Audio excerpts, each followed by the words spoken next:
Good evening and welcome to the Village of Lake Bluff Sustainability and Community Enhancement Ad Hoc Committee regular meeting for Tuesday, January 17th, 2023. Happy New Year, everyone. Can I get a roll call, please? Certainly. Member Barrett? Present. Member Buccio? Present. Member Cole? Present. Member Hance? Present. Member Richer? Present. Member Twitchell? Present. Chair Renner? Present. And we have a quorum.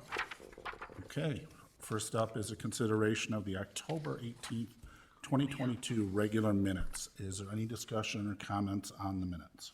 You know, there's one correction I see on page 2. Very first word. Lisa Schwartz lives in Knollwood. Ah, yep. Thank you. Any other comments? Hearing none, can I get a motion to approve? So moved. Second. Okay. Roll call, please.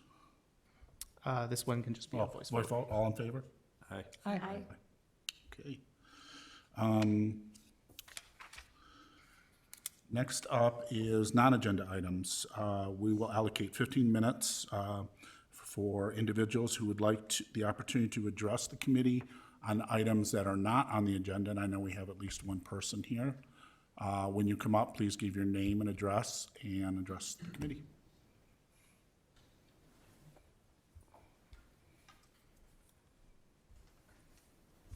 Hi, my name is Mike Claywitter. I live at 130 East Sheridan Place. And I just want to address an issue that I've noticed in town. And I did send an email to the committee through Glenn in October, but I never received any response back. So I just wanted to follow up and see what was going on with it. My concern is that I've noticed the lack of recycling bins in the downtown area. And there are a number of restaurants that serve glass, soda in glass bottles, and those end up in the garbage bins because there is only one recycling bin, and that is halfway down block 1. I think if we had a matching recycling bin with each refuge bin, I think there'd be more opportunity. Obviously, there'd be a better opportunity to increase our recycling. If you've ever been to the Botanic Gardens and been in their cafeteria, they have like 3 bins. One is for composting, one is for glass and plastic, and one is for a landfill. And I think, we're trying to, be a community that is on the forefront. I think this is something that should really be looked into. And if you have any comments, I'd be more than welcome to hear them. Thank you. Thank you. Drew, do you want to speak to this?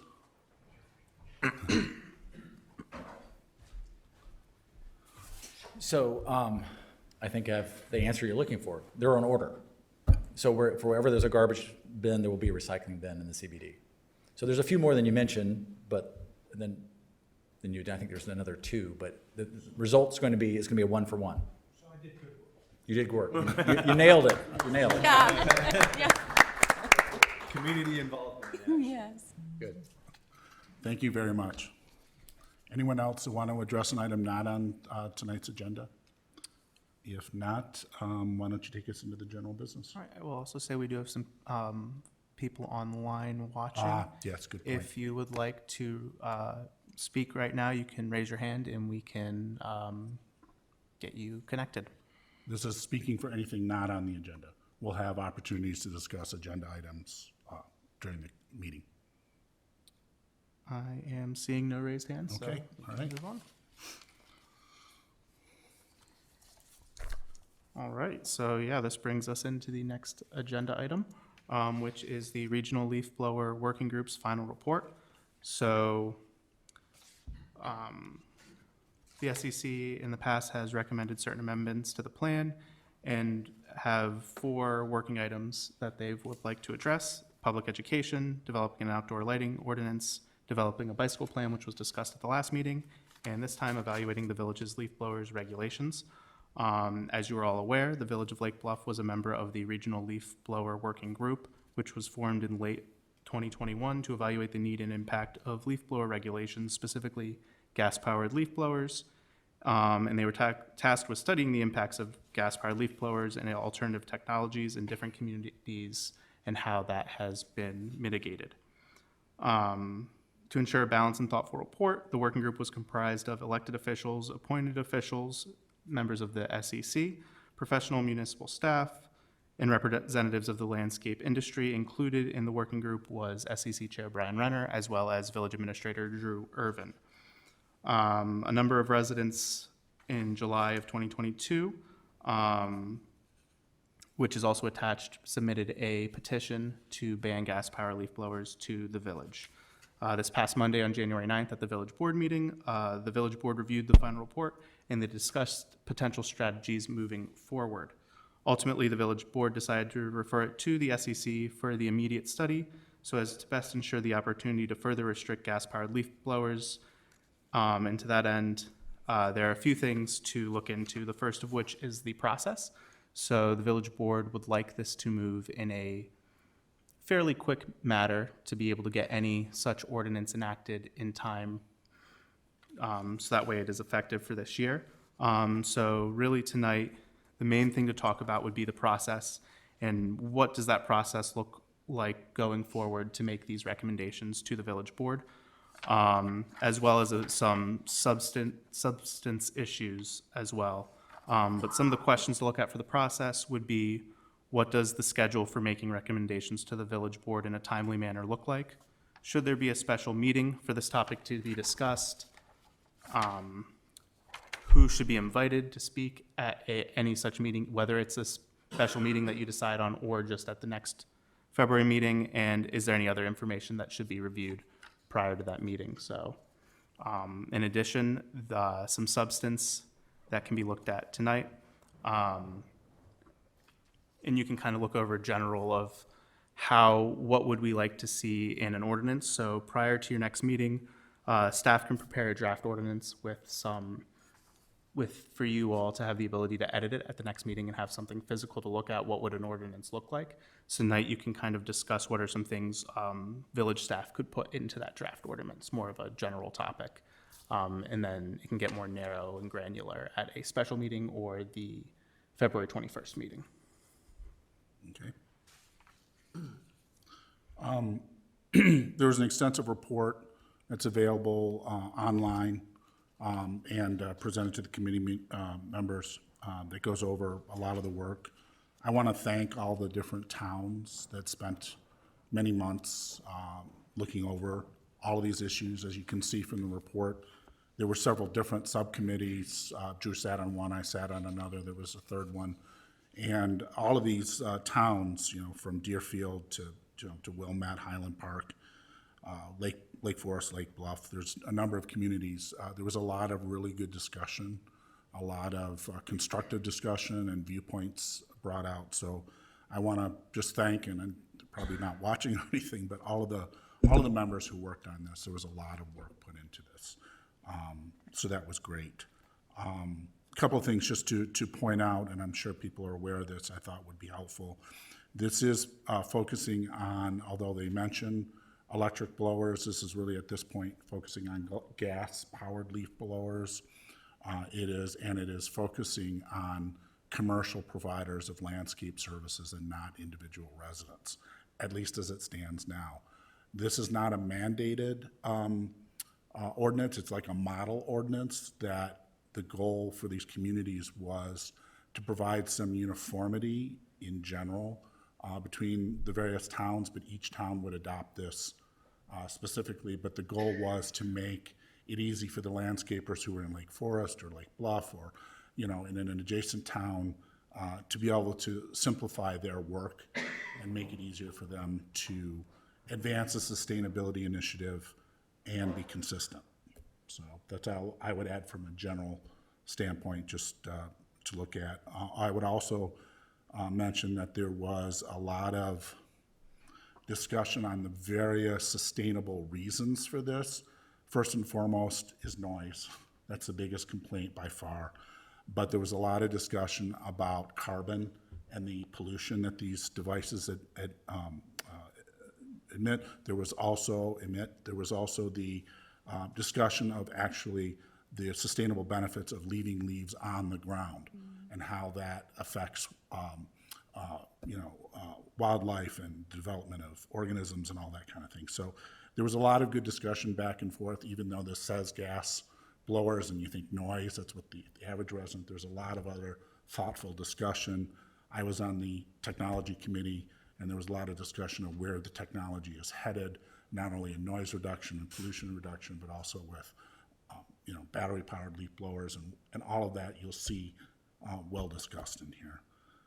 So what I think we should do is open it up to the committee and then invite members of the audience to comment and then kind of circle back and see what our next steps are. So I'll open it up to the committee for comments. Questions? Drew or I can answer. Are we asking you or are we asking them? No, you guys jump in. What do you got? What do we got? Blank face. What do you think? Yeah, it's impressive. Oh, yeah, that would. It's very impressive. So I would say we've been waiting for a while for it to come up, so super exciting that the work was completed. I think it makes a lot of sense for the North Shore to be looking at it comprehensively. And I would say if I get any comments around sustainability in the community, it's around leaf blowers. The community, there's a lot of members of the community really interested in this issue, and I think a lot of it relates to people being home with COVID. Sure. And you hear it, you just hear it all the time. So I'm really glad that we're gonna take a look at it and that the report's out, and I thought the recommendations were great. But just to check in, do we have any, are there any ordinances that address this in any way today in Lake Bluff? I Around would say no, noise? but Drew, we Right. were My not on the thought list is of no. evaluations in the report, so. Just checking in before. So yes, it is regulated. The hours of operation are limited. Right. But that's landscaping in general, isn't it? It is inclusive of this, and the village did look at this, I would say 4 or 5 years ago, and another 4 or 5 years in front of that. And at the time, there was a period of time when the village limited the quantity of leaf blowers per property at any given time, so you couldn't have more than 2 at one time, because sometimes you get an army of them working. And so the board, after hearing from the industry, decided to remove that restriction with the hope and expectation that it could be louder, but for a much shorter duration. They would kind of take their medicine at one lump, shorter bite. That was the goal behind that. So right now, there is no any sort of ban on gas-powered equipment. But it is subject to specific times, and actually the village has certain regulations that allow homeowners to work outside of those hours if they're doing the work themselves versus hiring a contractor to do it. But no decibel level No. restrictions to anything? No. Okay, because some of the recommendations related to what's in place already and sort of what your timeline might be, the horizon. So, okay, thank you. I appreciate that. Drew, I don't know, has a copy of this report been sent to the other local governments, the school and park districts yet, or is this too new? So I believe it's been shared with the Park District, and we've talked to them just very generally about the idea of exemptions that a lot of the communities have been kicking around. And just one thing to note is that there is a goal of those in the working group to circle back after there's initial conversation of communities to say, okay, kind of a taking of the temperature of where communities are headed to see if there's, okay, maybe there is a way to do more uniformity or hear what other things came from those conversations. So keep that in mind as you work through your process this evening. And yeah, hopefully that answered your other question.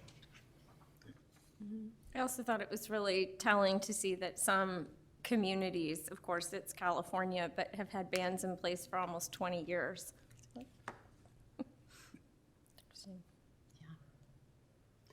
I have a question. How does Lake Bluff compare to other North Shore communities in terms of, do some communities already have bans in place? How does it compare? I know we have a lot of trees here. Not all communities have as many trees, so they may not be as concerned about leaf blowers, so I just wondered, you know, comparable communities, where does Lake Bluff stand there?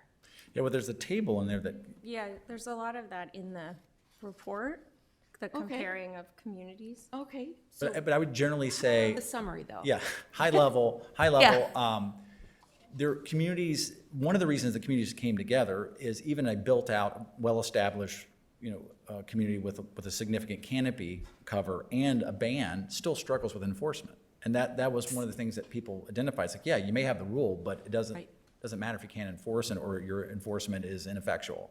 So that there was a lot of groups in that coming from that space. And the idea of that was another reason that we all came together. It's like, well, if the rules were more uniform across the whole working area, then maybe that would be easier to educate Yes. those providing services and residents, and then enforce it with a greater sense of ease. Yeah, one of the things I would bring up that came up, at least in the committee I was in, we talked about enforcement.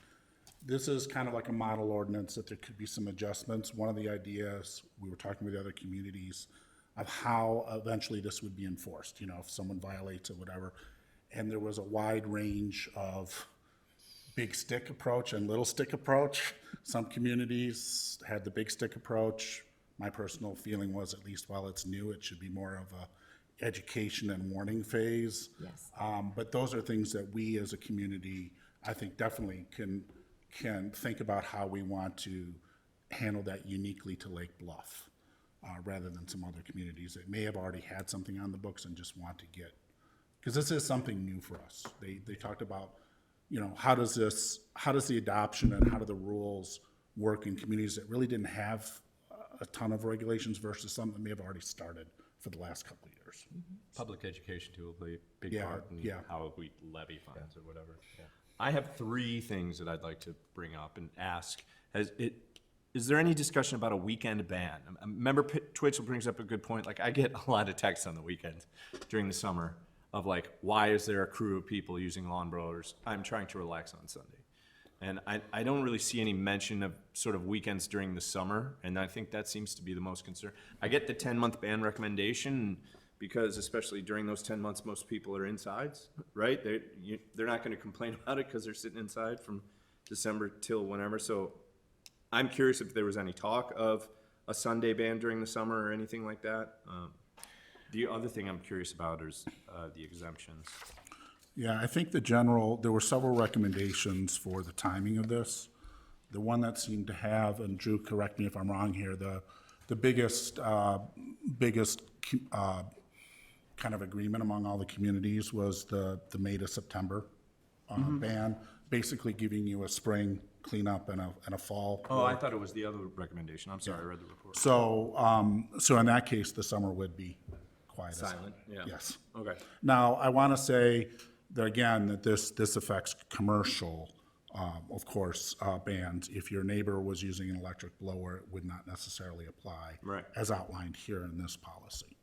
So, Member Cole, to your question, that the no Sunday or, or weekend ban, that was one of the strategies that our group uncovered looking at best practices that, COVID fallout was, hey, I'm at home, I want looking for my peace. Yeah. And so some communities in their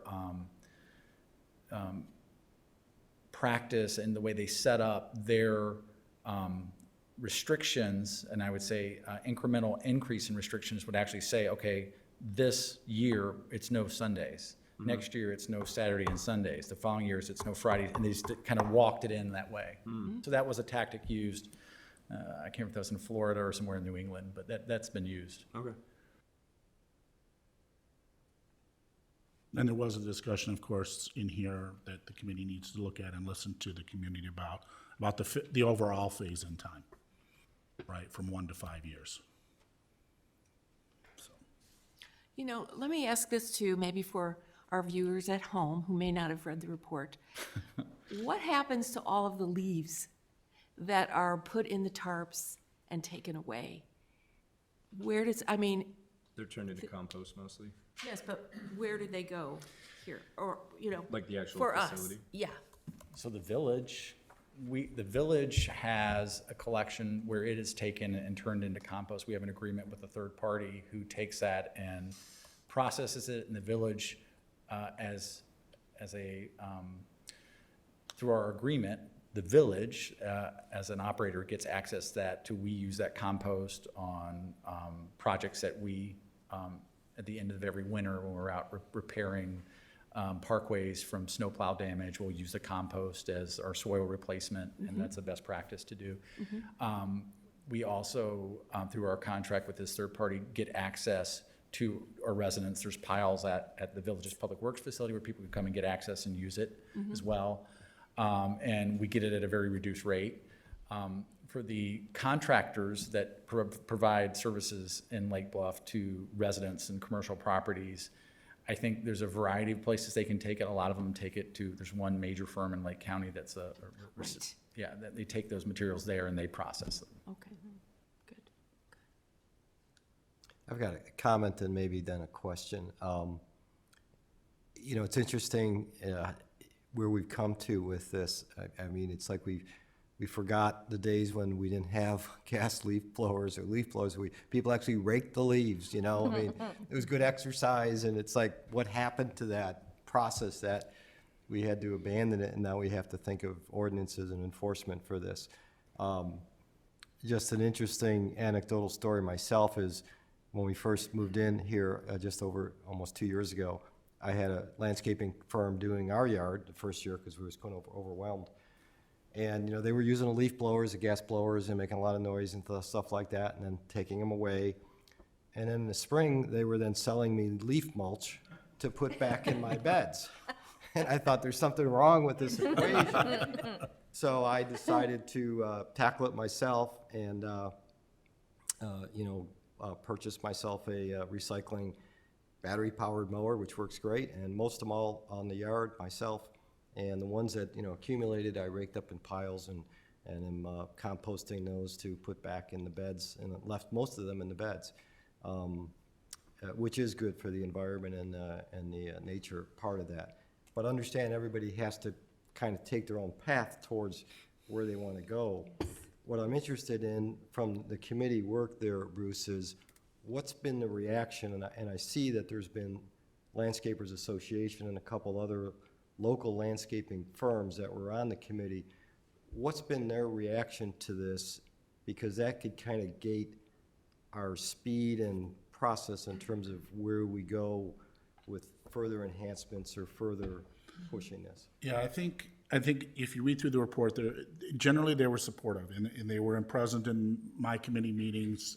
They were provided a lot of research, particularly on the financial end. I think in general, they've indicated, along with the committee's kind of preferences of which bands they would prefer, which timeframes. There was a strong preference from them to phase us in slowly. You know, if you look at 1, 3, or 5, they definitely didn't want 1. They wanted more like 5. Their biggest, there was a lot of discussion about the rush to go electric, and we know that that's happening, but it's not happening.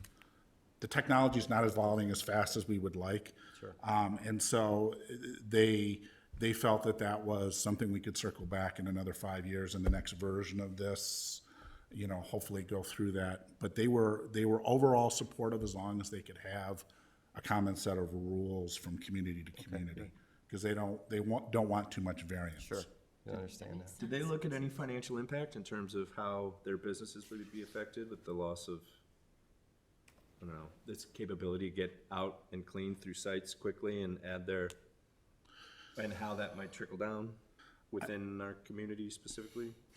I see a lot of environmental stuff, Yeah. decibel stuff. I don't see any financial stuff about potentially citizens who could be a part of those landscaping firms. My understanding of those conversations, they centered around the ROI on replacing the equipment, and that the use of gas powered was typically, for most firms, was like a season, and that they were worn out. And so that it was not uncommon to get through that and wear out a device to any. So the idea that they talked about that the ROI, I think that's right. I think they said a season is what they got out of it. They didn't, to my knowledge, get into the specifics of this is going to elevate cost to the resident paying for a service by, 70%. That didn't get, I don't remember that being discussed. A lot of the conversations that I recall was centered around a change in the mindset of what would you expect your property, how it would be left. I think some of the, again, part of the consumer education is like, this is a new normal, if you will, about what your lawn will look like. Right, I think also there was a lot of discussion about the education component, which we're working on here, about best practices for your lawn, the points you're bringing up, which is, okay, this is coming, but, as a resident, there are things that you could do to take care of your lawn yourself, to process the leaves, to mulch them, to pick them up and compost them. And so I'm hoping that as part of this education process, maybe we can convert a few people to getting some exercise and driving themselves. Yeah, I mean, I do think the education is so much a part of it, and, like anything, I noticed in Highland Park, there's been a few new landscaping firms that have popped up that are promoting quiet leaf cleanup. They don't use gas blowers, they rake by hand if you want.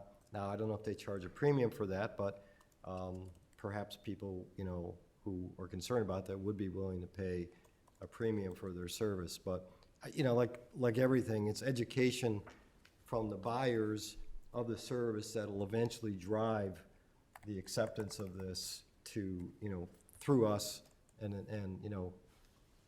modicum of enforcement, and then eventually, people will start to hopefully embrace, what will be the new normal in a certain number of years as the technology continues to move that way.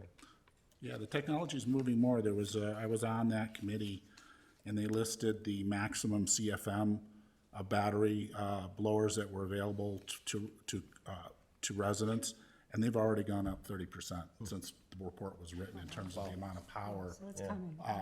that is there. And I'm thinking, it might be nice to have one just to have one, and maybe even on when the blowers are allowed in whatever ordinance we pass, that I could just tell my guy who was a small family-owned business, here's my blower, use it anytime you want. It's charged up.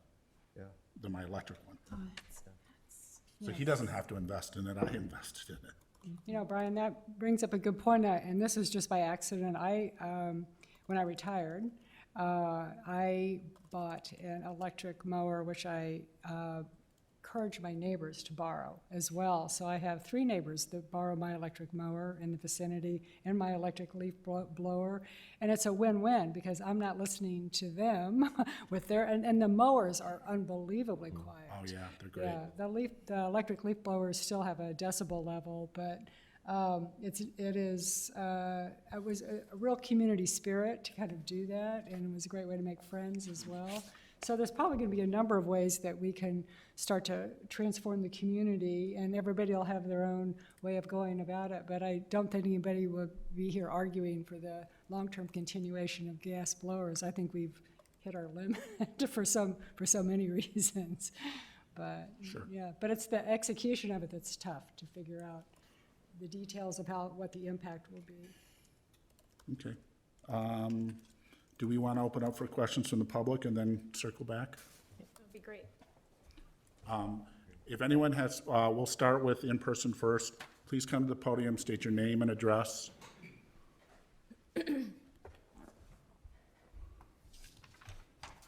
Hi, my name is Bob Kogan, and I live at 300 East Prospect. I was here last week with the board, and they recommended they suggested that I come here to talk. We have a few people in the audience that are pretty adamant about this issue. But anyway, as far as education, maybe I'm naive, but leaves don't fall in the summer. So there's no leaves to blow up in the summer. No, there's grass clippings. I used to work on a landscaping crew in college. So there's trash, there's grass clippings, there's dirt. You do projects, you're cleaning up after projects. You got to blow that stuff when you clean it up. You can't leave a mess on people's sidewalks, stuff like that. So they are used during the summer all the time. Well, so I asked my landscapers not to use the leaf blower, and I noticed no difference whatsoever. And they didn't want more money or less money. It was real simple, and it's like it's kind of like worried about a snow shovel like a summer snow shovel ban. You know, this just doesn't happen. I mean, there might be dirt, but you're not really blowing up. I mean, I see them using a leaf blower on the street. Oh, like why? I mean, you know, how much do I think we're saying that the community has more demands than is realistic. I don't want my street blown with a leaf blower. I don't need it, and nor do I need the sidewalk. I mean, I went through a whole summer without it, and we weren't walking through dirt or there's nothing on the sidewalk. I mean, take a look this summer and see how many sidewalks are dirty. You know, it just doesn't. I think I lived in Evanston for 20 years, and they never had leaf blowers in the summer. It was a total ban, and no one cared. I mean, I was there for 20 years. I never heard a leaf blower, except for in the spring and the fall. And then when I moved here, I thought I moved into a buzzsaw neighborhood because it's so loud, and it's the weekend ban. What about the people that are home during the week? You know, I mean, why do we favor 2 days? And they don't do it on Sunday, so it would just be a Saturday ban. So we're gonna, you know, it kind of scares me that we might be doing this for 5 more years because we're worried about landscapers not being able to just say you can't do it. I mean, it just seems just doesn't seem realistic that we're worried about not having a leaf blower in the summer when the leaves don't fall. Right. I mean, it's you know, and like I said, I came from a community where this didn't happen, and no one, and it's on the North Shore, so it's consistent with what we're trying to do here. So I don't know, is Evanston in your report about, and what's their, During the table. seasonal ban, okay. So I want to highlight that on near the top of the report, the executive policy summary, there's a number of options for what communities could implement, from doing nothing, status quo, to, you know, a 10-month ban. The most commonly agreed to in the committees in the various towns was the seasonal ban, which would be from May through September, so there would be no use in the summer. Good. So as we look at this as a committee, and the village board eventually looks at this, the various towns agreed that that was kind of the preferred option. So that kind of addresses, or does address, your issue. Okay, great, okay, thank you. Thank you. You know, I just want to add one more thing. I think what you're talking about is a cultural shift in thinking. I never even knew what a leaf blower was until I moved to the North Shore, to Lake Bluff. And I lived in Germany for 6 years, 20 years ago. And if you didn't like the way your sidewalk looked, you swept. You didn't call someone. And when we first moved there, I was instructed by my neighbors, you sweep. And you don't leave your lights on. But That's the next ordinance. yeah, that's right. So, but that was embedded in the culture, and then they passed it on to me. So I think, you know, education fits in there, but it's the individual. The landscapers are responding to their customer demands. And you told your guys, I don't want leaf blowers. We're the same way in our family. We just said, thank you. No thanks. And the neighbors, thank you. Yeah. So that's getting at, you know, we talk about, you know, when can you blow? What happens if you do?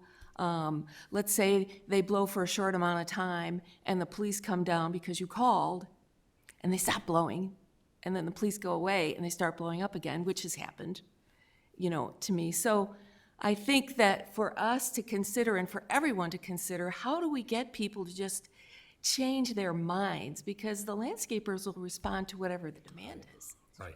And besides sweeping, just for anyone who, considering this is gas, so if you had an electric blower and there was a construction or dirt was all over your sidewalk, maybe you had a handicapped or a disability, Yes. pull out your electric blower and take 20 minutes and you're done. Okay, and, go ahead. I think we're overestimating the outrage that people will have if we do put a ban in. I don't think people care. I don't think can't get my landscapers to sweep the lawn during the summer or sweep the sidewalk. I just don't think. Yeah, I think you're generally right, and I think, again, from the landscaper standpoint, if they have this kind of general among 12 or more communities, that this is the rules, it makes everybody's life easier. Anyone else? Please come up. Will there be an opportunity later to talk? I don't feel like you've had your whole conversation, so I don't. Well, I think we've asked our internal questions. Right now, we're gathering from the public. That may alter our questions and discussions, but I think that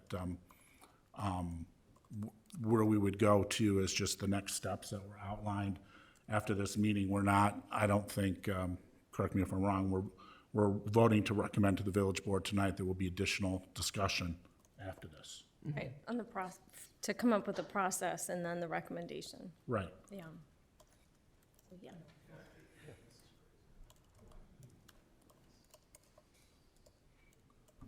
Pam Russell, 448 Gurney. I'm going to repeat sort of what I spoke to you last summer probably about. On behalf of the 350-some residents who signed the petition asking for a seasonal ban and reduced weekend hours at a minimum, I hope that you move forward toward that goal this summer. And again, that, summer, we've just gotten used to allowing it in the summer. I think we just need to consider, as they've said, it's going to be a process, it's going to be education, but we'll get there. And please move toward that this summer. Thanks. Thank you. Thank you for collecting all those signatures, too. Appreciate that. Oh, we got, It's a race. it's a race.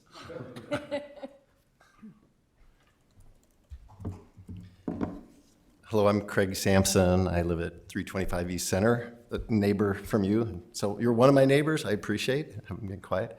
I've lived in Lake Bluff for 30 years. I love Lake Bluff. It is just a wonderful place to be. For more than the past 10 years, I've had my home business here in Lake Bluff. I'm fortunate to have a little structure in our backyard, and that's where I go to work every day. And so every day at lunch, I have, lunch with my wife on our deck, and so we are spending all week. So, and we have a summer house we go to on the weekends, so we're kind of the opposite of what you said. We're here like Monday through Friday during the day, and that's the time that really matters to us. We thoroughly enjoy our backyard and the peace of and serenity of Lake Bluff. And I think the issue, I haven't read the report, and so maybe I'm not adding a lot to that, but I want to add my voice to this chorus. This really is an issue of pollution, and that's pollution in our air and pollution in our noise. And they're both pernicious and really violating a lot of the norms and the wonderfulness of this community. Even indoors in our house, it's noisy. Like I have recordings of inside our house where it's going on. And I've had cases where I've had to pause my business meetings in my office, even though I'm indoors, because of the noise of leaf blowers. And so, yeah, we have always mulched. I think we've had electric mowers for 40 years now. We were really early on that. And we do use that novel technology called a rake the few times we need. So that works for us. We have 3 neighbors around us that all have landscaping crews. I like all my neighbors. They're wonderful people. I've never complained to them because I don't want to complain. I like my neighbors. But the crews that they have, which are coming multiple times a week, are going on and on. And do I have permission to play a recording for everyone here, a brief recording? Of course. All right. First of all, this was late March. This was in my backyard.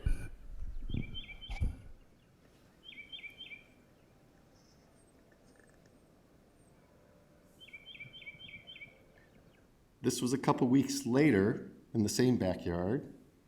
This is 30 seconds. So this is gonna be 30 seconds. I'm just warning you now, we're gonna play for 30 seconds.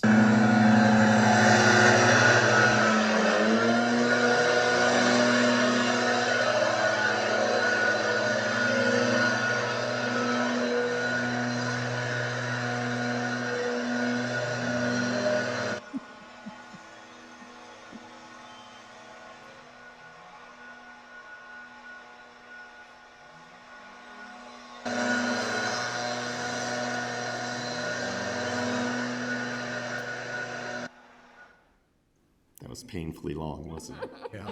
I promise you, bet. it was 30 seconds. It was only 30 30 seconds. seconds. I don't know how official, but I used a decibel meter on my phone. The same phone I recorded that with is 88 decibels in my backyard.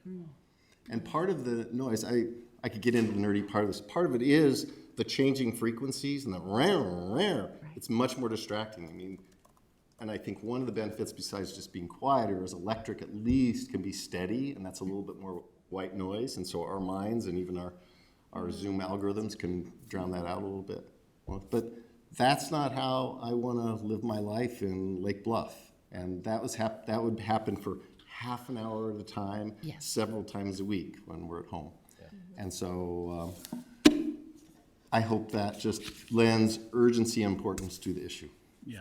It does. I think it does, and I think you just added another constituency to this, which I am embarrassed we did not include in our thoughts here, and that is the wildlife. You know, we're all bothered by the noise. What happened to those birds that were chirping?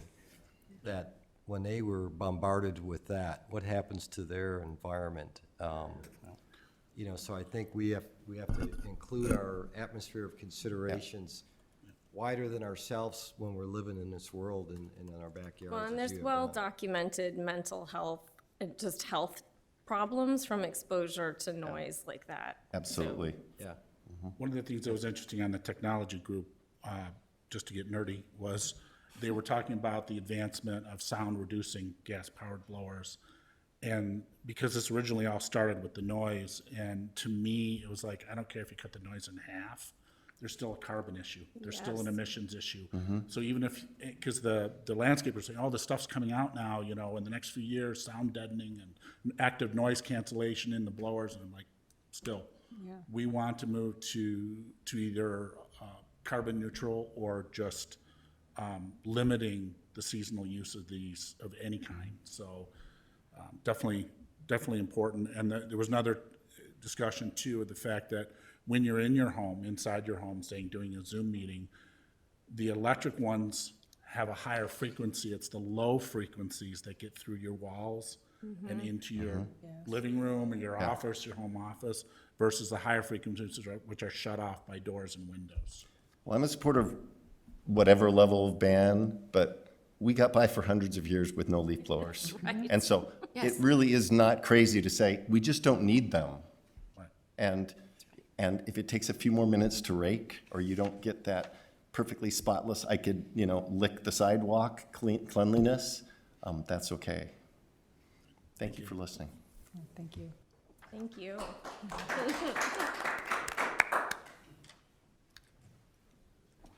My name's Kevin Crow. I'm at 307 East Woodland Road. My comment has to do with the range of hours during the day. I think 8 a.m. is too early for these machines. There have been many times when I might have been homesick or my wife homesick. Getting woken up at 8 a.m. is not a good thing. Children are home, people working. Maybe you're on vacation, you're a retiree or whatever. So I would opt for narrowing the window and making it a later time of the day. And to that point, even though we now have like an 8 a.m. Time, contractors start at 7:30. I've seen it many times. So they're going to push the envelope. They're going to sort of violate that rule. Some of them, with all due respect to them, that's just what crews get out there and do that stuff. So I think the later you go, the better it is for everybody.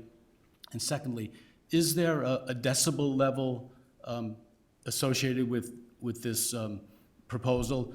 What I'm getting at is, even if they're allowed in certain months, the decibel levels are really high and very unhealthy, just whenever they are. So maybe there's a way to look at decibel levels and basically say, these are the machines out there in the marketplace that don't go above a certain decibel level, and these are the ones that are basically allowed in Lake Bluff. I don't know if that's pushing where we're going on your technology committee, but it's a thought I had. There was, and Drew can back me up here, there was a discussion within the report about some of the challenges in putting an actual decibel level within the code, and I think it had to do with where do you cut that off on? I mean, what about street sweepers? What about music? What about, in terms of that? I don't know, Drew, I'm trying to remember the challenges in page 5? Okay, Yeah, they do. okay. The issue comes down to an enforcement, right? The idea, if you identify, okay, here's certain, you need to have like industrial hygienist on staff and, go out there and make sure you're. It's gonna be running around out there with a decibel. That gets back to the, because I think some communities did have decibel limits, and then it's an enforcement nightmare. Yeah, okay. Just one other thought on that. Not to make your life more difficult, but the commercial lawnmowers are just as loud. They really are. They're brutal. And when you have a commercial lawnmower with 2 leaf blowers, I don't know if decibels are additive, but when you add all of that together, it's incredibly loud. So, Sure. as we all know. So, Yep. thank you very much. Thank you.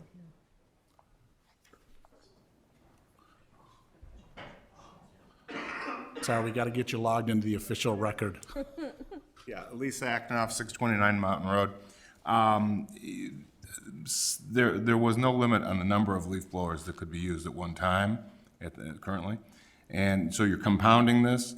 There are proposals, and many communities have limitations of one leaf blower, one gas-powered leaf blower per acre or per lot. And I think that should be considered, because it's just not only the lawnmower, but then you got the gas-powered mowers. And just speaking anecdotally, within my street, most of the contractors are having 2, sometimes 3 gas-powered leaf blowers going simultaneously. Right. So for consideration, I would certainly like to reduce it to just 1, certainly reduce the number of hours, and I really would like it if you guys could be the leaders and not necessarily try to have groupthink with everyone else on the North Shore. I think you guys could do something, and I'm just going to speak quickly. I don't know if you saw the board meeting last week, but it was unanimous and strong, and the board members wanted this to happen by spring. So please consider that. I appreciate everything you're doing, but we've been tolerating this for a long time. Thanks. Anyone else in the audience would like to speak?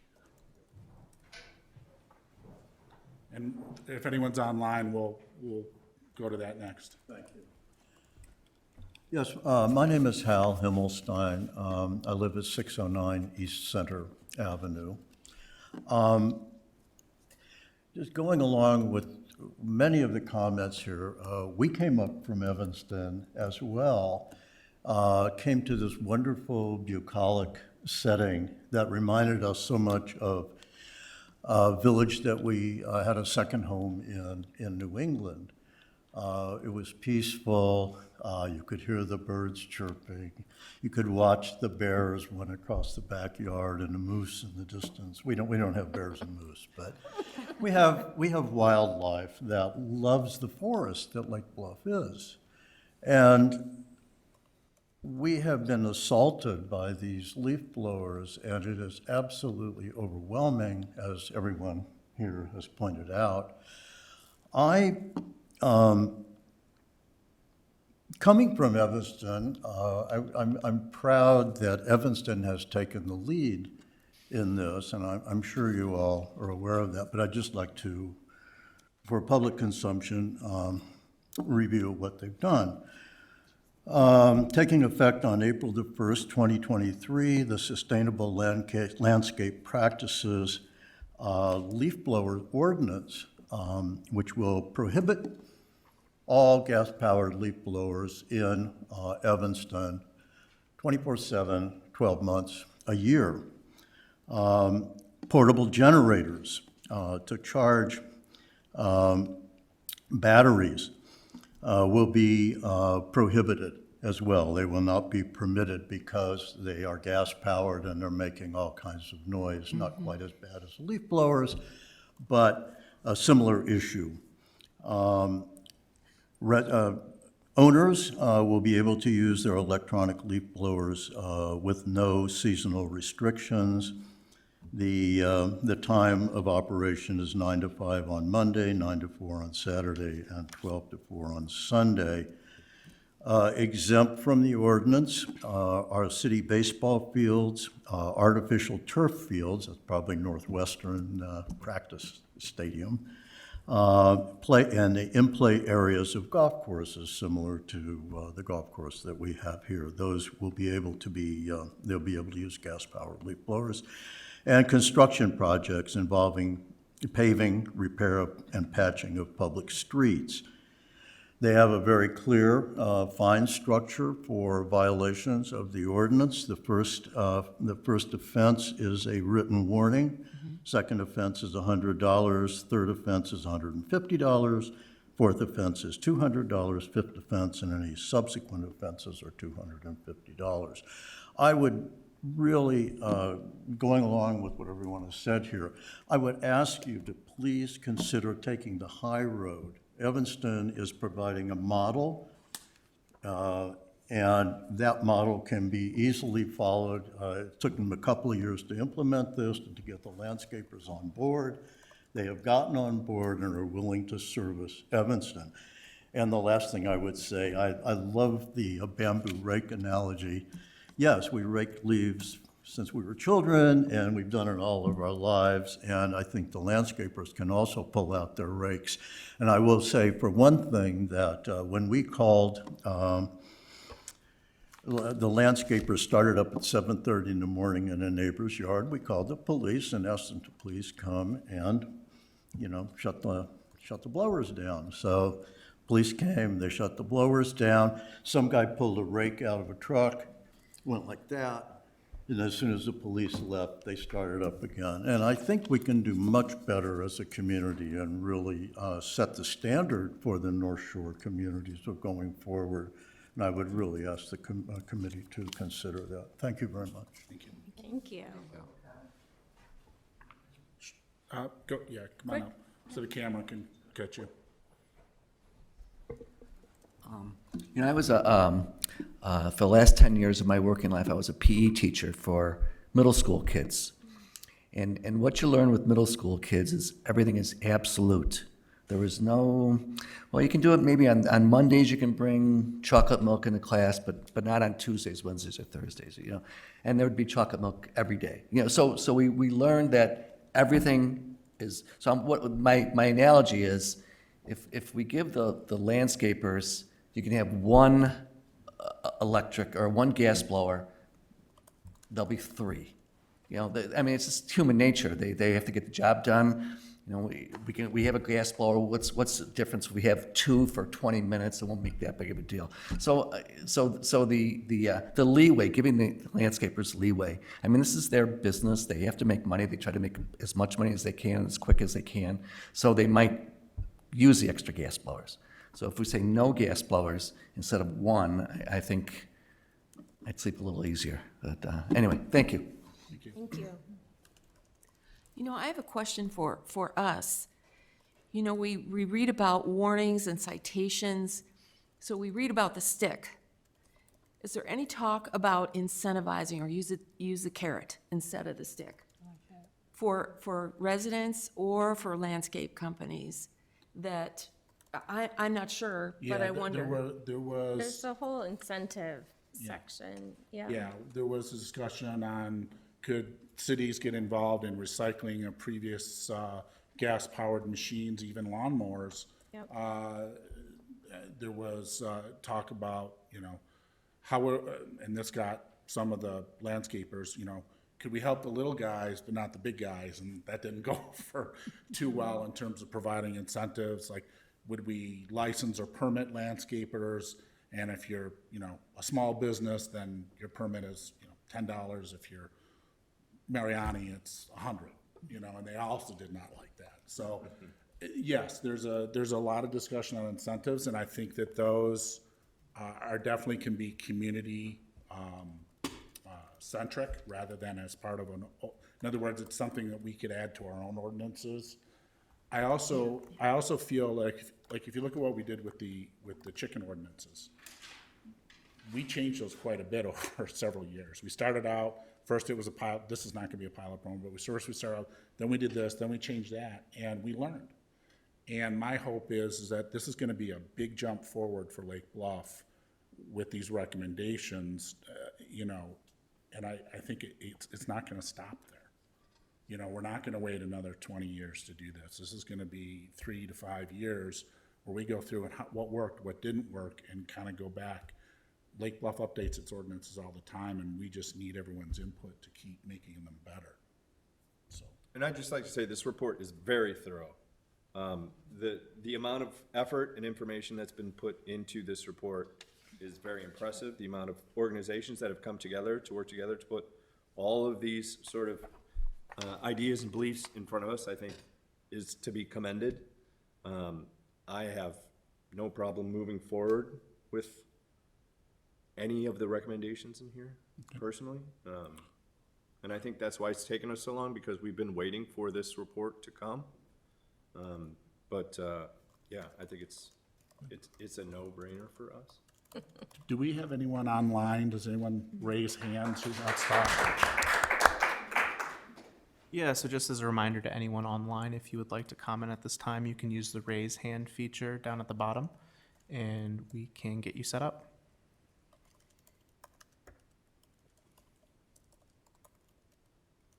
No one at the moment.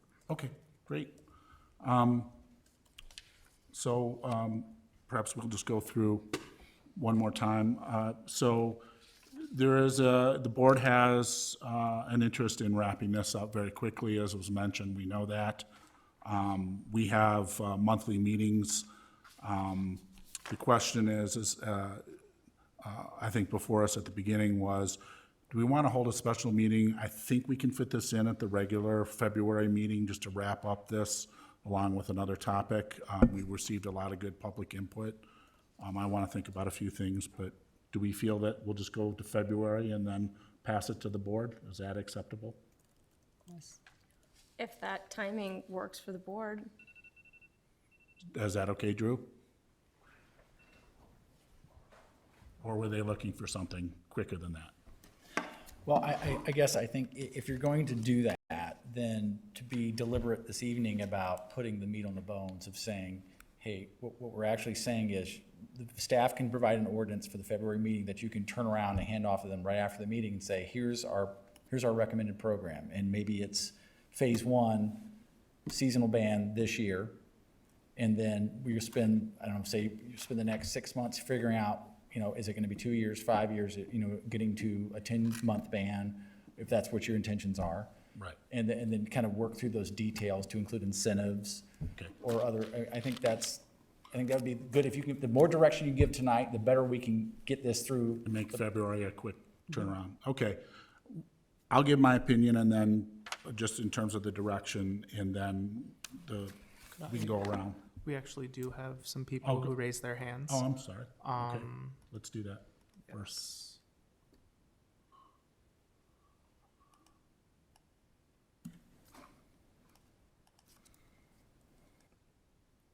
So, figure out how to do that.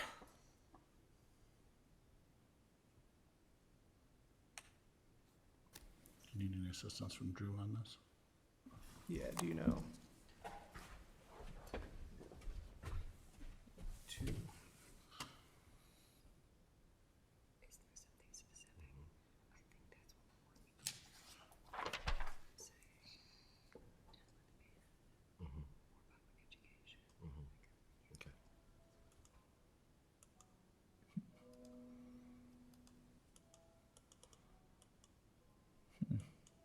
Is it not working?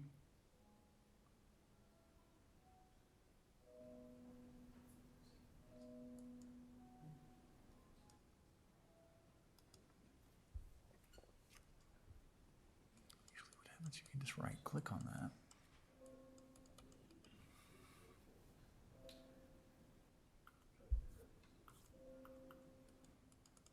So is it going through the computer or going through here? Go on the back and try to do that real quick. Okay. Different way.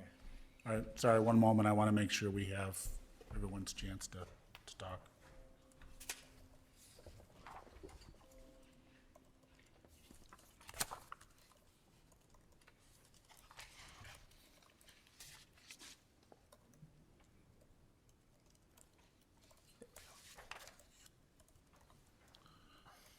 Hello, can you hear us?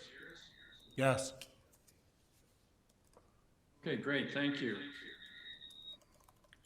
He's talking to us. This is Gar Jones, 230 Sheridan Oh, there we Place. go. And I know there's a lot been said tonight. I think the report is very clear, as it was commented by the committee member. And I think there's been a lot of discussion over years. We can't wait another 3 to 5 years. We need a champion for this, as Lee had previously mentioned. Wouldn't it be nice to have Lake Bluff be in the lead for this? And that the leaf blowers have gotten out of control. They're walking down the street blowing grass, as somebody else previously mentioned. But I think it's time that Lake Bluff step up, and I think we should be a leader instead of waiting for something to happen.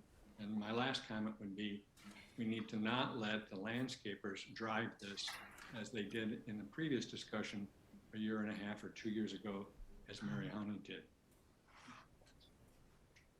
Yes, and I can say as well, Nancy Delvaux, 230 East Sheridan Place. First of all, can you guys still hear us? Yes. Yes. Okay.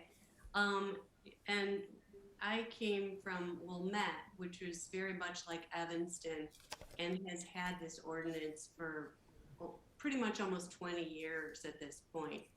And the way they handle it is when there is a person who is blowing their leaf, using the leaf blower, they get a ticket and they stop. And eventually, it may happen on and off, but it should be no reason to stop you from going forward with this. Yes, it'll happen. There's always going to be somebody who's going to try to, break the system. But if people are on task and watching and calling about it, calling either the village or the police, whoever it is that's going to ticket them or however it works, it stops. It really does. So thank you, and we appreciate that you guys are going ahead with this, hopefully. We're very hopeful. Thank you. Right, and then we do have one more person. Okay. Hi, Luciana, are you there? Hey there, can you hear me? Yes. We can hear you. Great. Well, first of all, I want to say my husband and I are thrilled that this initiative is taking place. We moved to Lake Bluff just a year and a half ago, and we thought it would be this idyllic village full of birds and the sound of leaves on the trees, and it is for the most part, but we were shocked by how much noise we get in our homes listening to all the leaf blowers outside. So I want to echo what other people already said.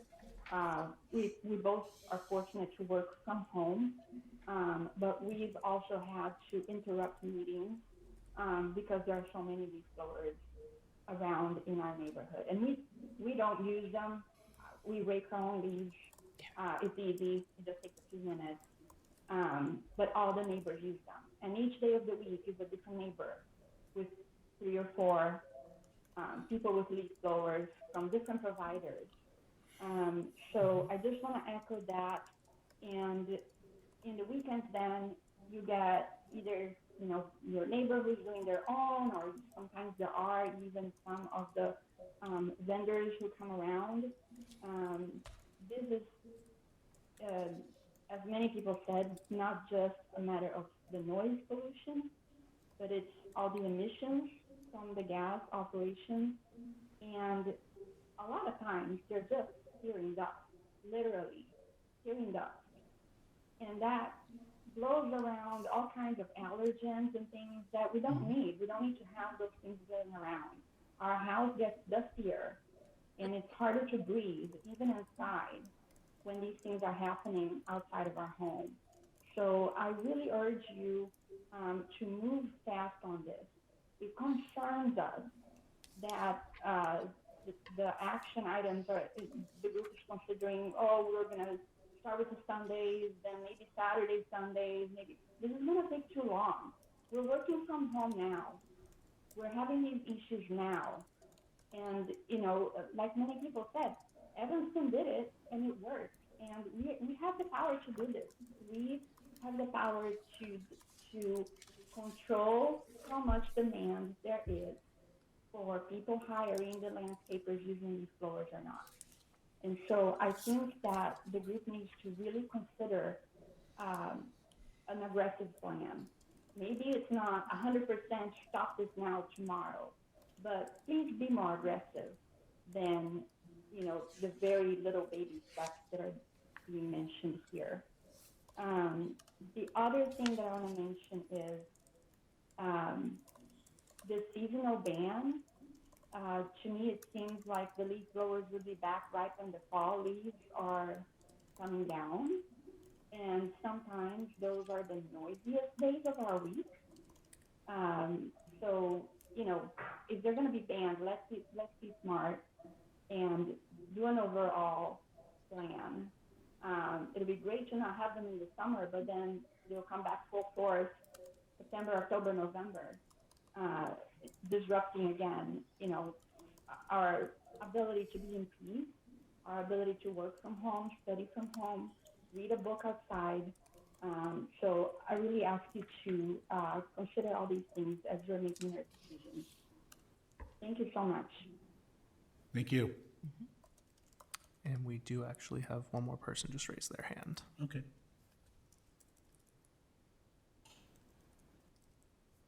Hi. Hello. My name is Dave Riddle. I am a resident here at 551 East Prospect. My family and I moved here from California we just moved into the neighborhood in October. We're so excited to be here. This is just a magical place to be. And like all other residents have commented, I mean, the leaf blower situation just, it ruins the magic. And, you know, our kids bike to school every day. This is, you know, the East Lake Bluff neighborhood is just so magical. But the leaf blowers are certainly overwhelming. And so I've read through the options outlined by the report, and I just want to say, I mean, boy, that would be even the strictest option there, the 10-month gas-powered ban. You know, even adopting that would just be so deeply disappointing. I mean, I understand, you know, with why compromises are made and why the landscaping companies have power to say, oh, you know, we can't go electric, we can't go full ban. Yes, you can. You know, you can, like many people have said, you can ban the leaf blowers and people can rake. And for the big estates, they can afford to pay it. And for the smaller houses, it's not much extra work. I say, absolutely. You know, the feedback from residents has been, go all in, ban them. You know, electric, gas, 12 months a year, go it. You know, do it, and let's update regulations as we see fit down the road. But you know, take that bold step first. Let's go all in. Thank you. Thank you.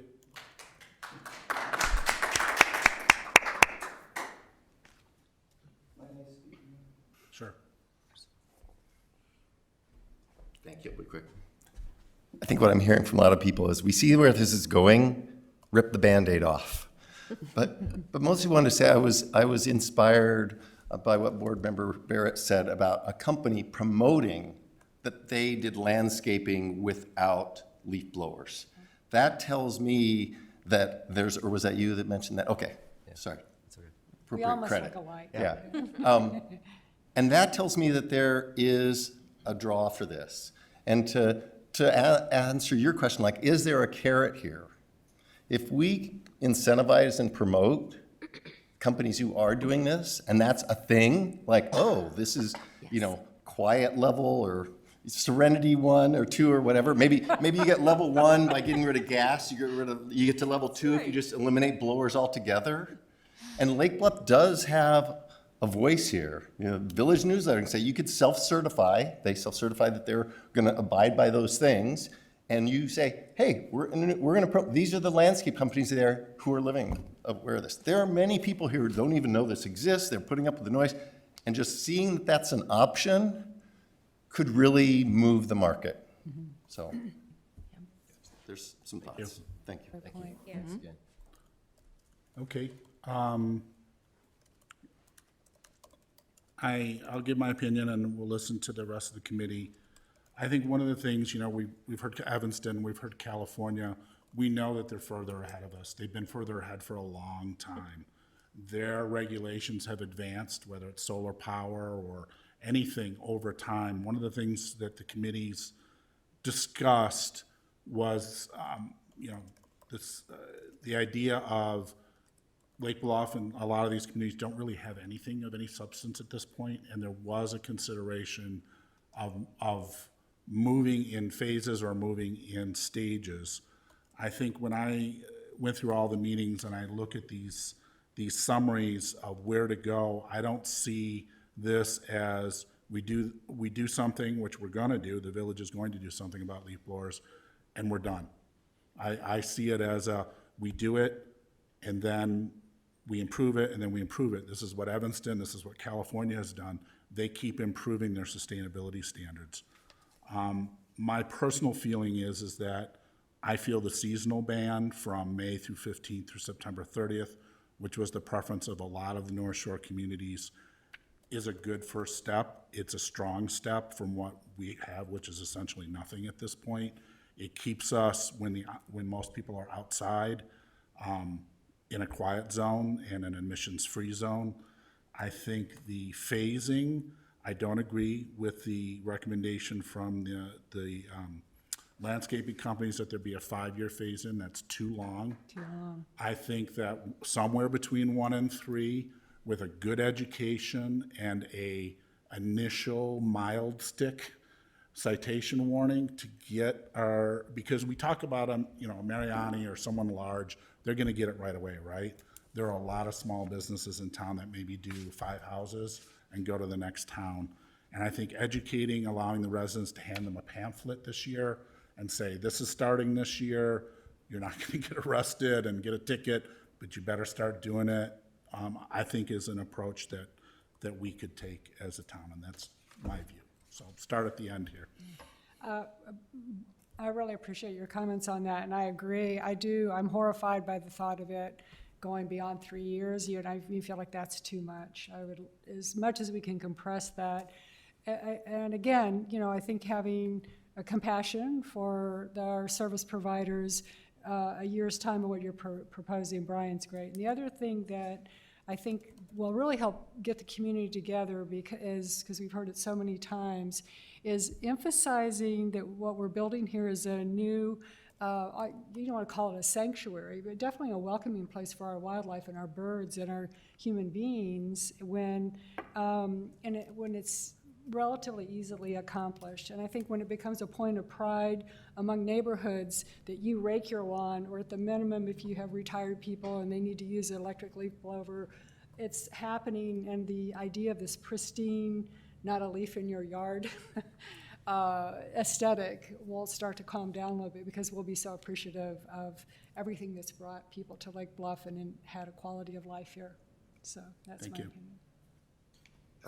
Brian, I just have to ask a couple questions in what you are saying, your thoughts of where you want to be on this.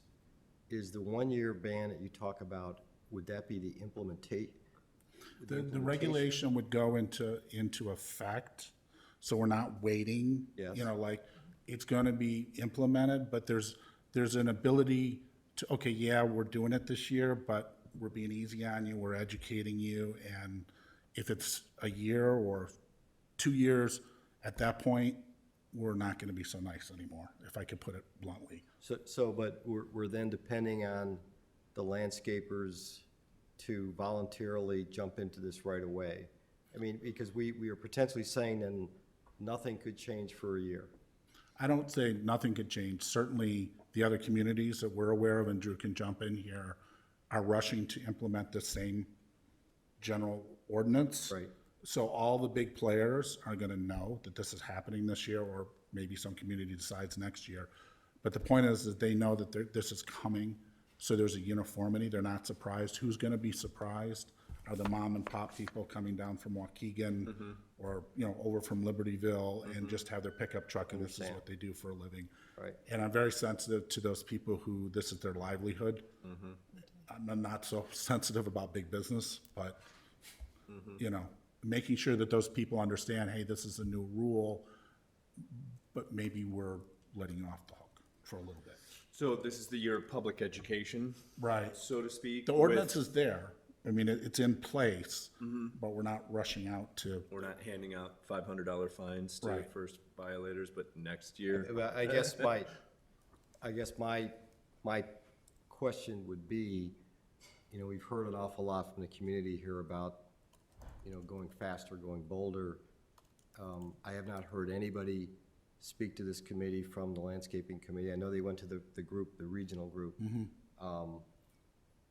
But my thought is they'll find a way. I mean, if we implemented this right away, they're gonna say, well, we're gonna have to charge our clients more to do it by hand, or we're gonna have to charge our clients more because we're gonna have to buy new equipment.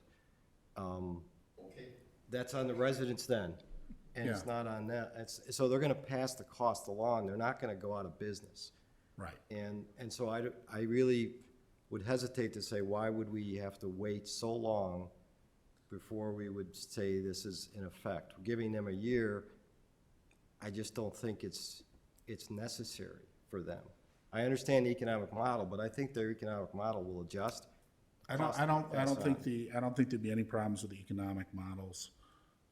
This is what they wanted. This is their preferred option, the seasonal one from May to September. And I support that. And I think all the other communities, some of them may go because they already have some sort of temporary bans or not Saturdays and Sundays in some communities. It'll be easier for them to just go forward. But I hear what you're saying. I'm not arguing with you. I think I was against a 5-year. That's ridiculous. Yeah. I think a 3-year is even too long, but I kind of just like the idea of a year. And again, I don't care about the big guys because they know this. Yeah, sure. They know the Right. standard. The little guys don't, and I don't want to flush them all out. Could you clarify when you say 1 year, are you saying this wouldn't start until another year? No, I'm saying the ordinance will be passed. This year, but no true fines would be levied. Drew, do you want to comment? Yeah, I think it's, any new regulation, there's always a period of where education takes place. And I think, at least for tonight, there's a consensus of progressiveness, right? The idea and how quickly that goes. Right. We can talk about that, and when we bring in ordinance, we can show you that. But understanding the direction, we're picking up what Right, you're the putting goal down. is, this is the new regulation in Lake Bluff for 2023. Yeah. But let's, because you may not all be aware of it, at least the smaller guys, let's just phase it a little bit in terms of how, and use this year to really, hey, we saw you were out here, do you know there's a new standard? Next year, we're not gonna be handing you a piece of paper that says, don't do this. So just gentle on enforcement in the first Correct. season, That's my, Okay. right, not in the Approach. ordinance. So more of what you were saying is the carrot versus the stick this first year. Education for the clientele to keep them, I mean, that's eventually what will push this faster. every resident gets a new free electric leaf blower.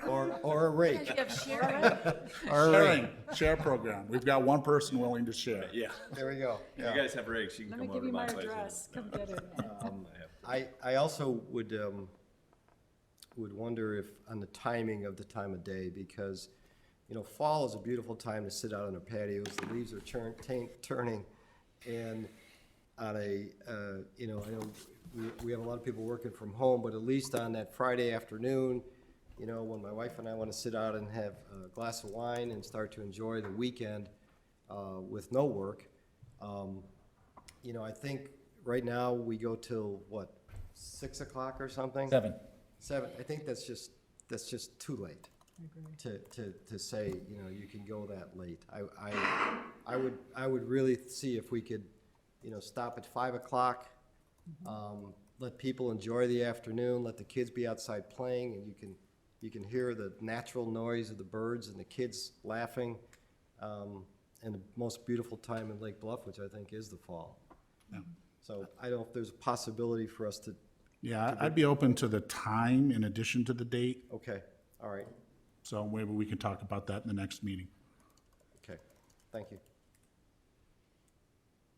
I think Okay. I've said everything. All right. needs to be said. You know what I would add, we talk about how we all grew up raking leaves. And the first time I heard a leaf blower was when I moved here. The other thing that we can remember when we were kids is that we mowed the lawn. So how about getting kids, give them the rake, pay them $5 and say, can you rake my lawn? Let's get the kids working. Let's put this, we keep talking about the landscapers. It's really up to us to say to our landscapers, I don't use leaf blowers, but can you guys rake? Or I got 2 kids down the street, do you want to make some money? Come on over and rake my leaves. So I think we have to start thinking about what we can do in our own yards and our own streets. And that we can do right now, that we can do today. And the ordinance needs to be in place. It's very exciting to see all the work that was done. And the spotlight is on leaf blowers and our environment. And we're here at a public meeting, but when we go home, we can make a decision about what we tell our landscapers to do and what not to do, and they will do it. They're responding to demand. And if the demand goes down, we won't have leaf blowers. And then, let's get ourselves out there, let's get the kids in the neighborhood over to rake it in a pile, put it on this tarp. We'll take it away. We can't burn them anymore, which is a good thing. But I think that this committee is great, and we will take action. I think we've all heard what everybody is saying, that this has to happen sooner rather than later.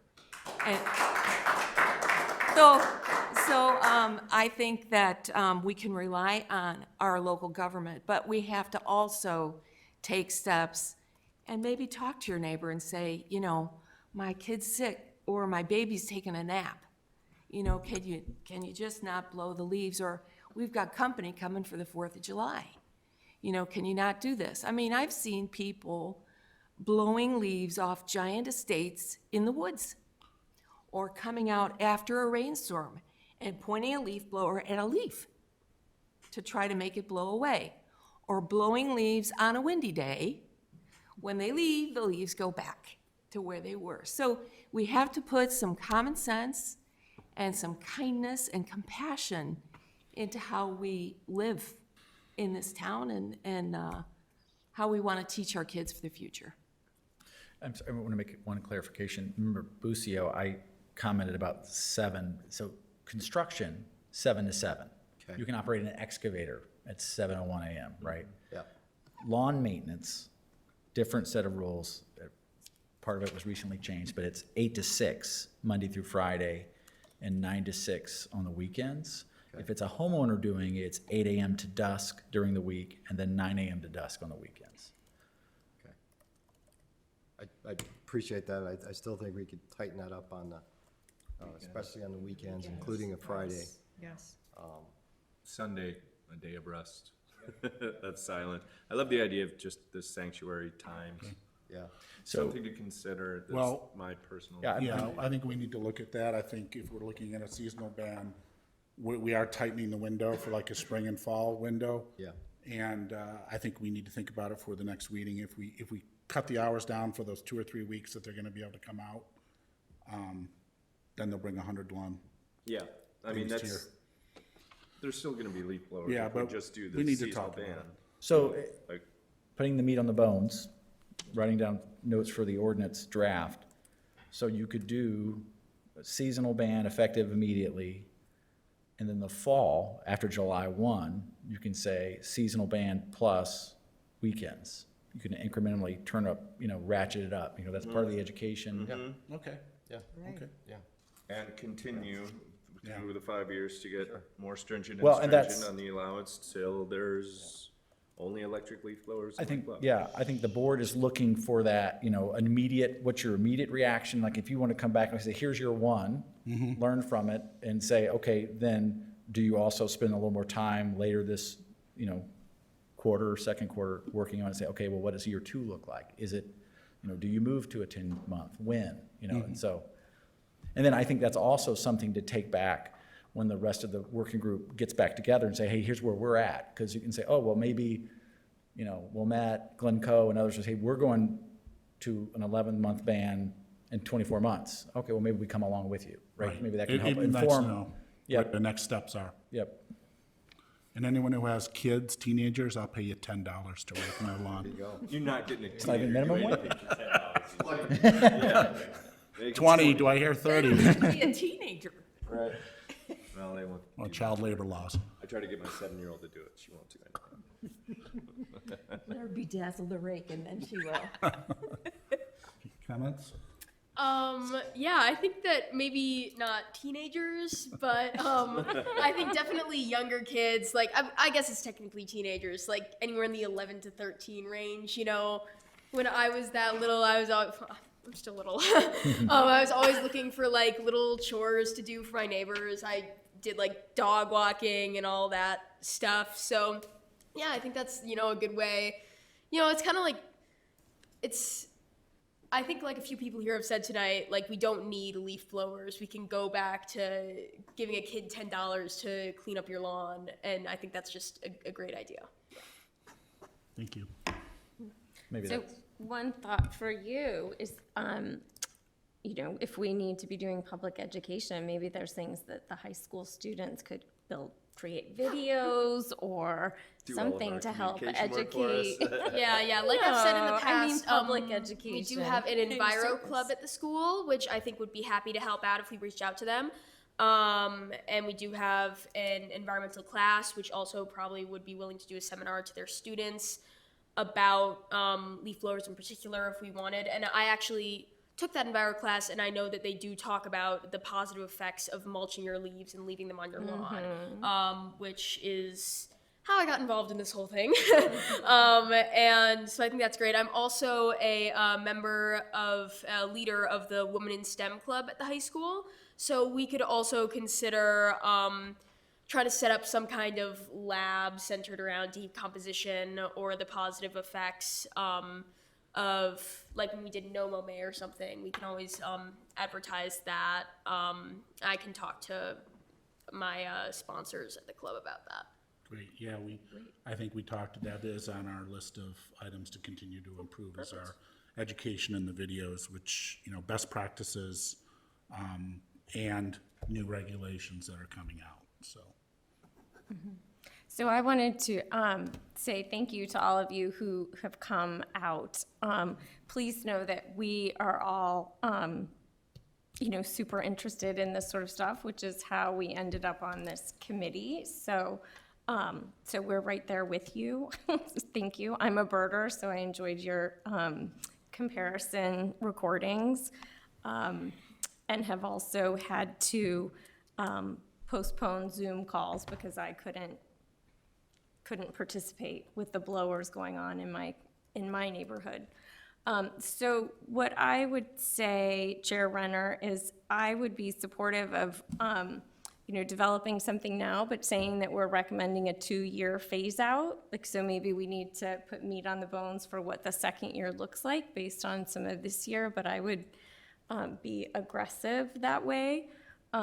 Additionally, I think a number of the communities that do have the bans also include, and again, there shouldn't be much controversy, but December 15th to March 15th.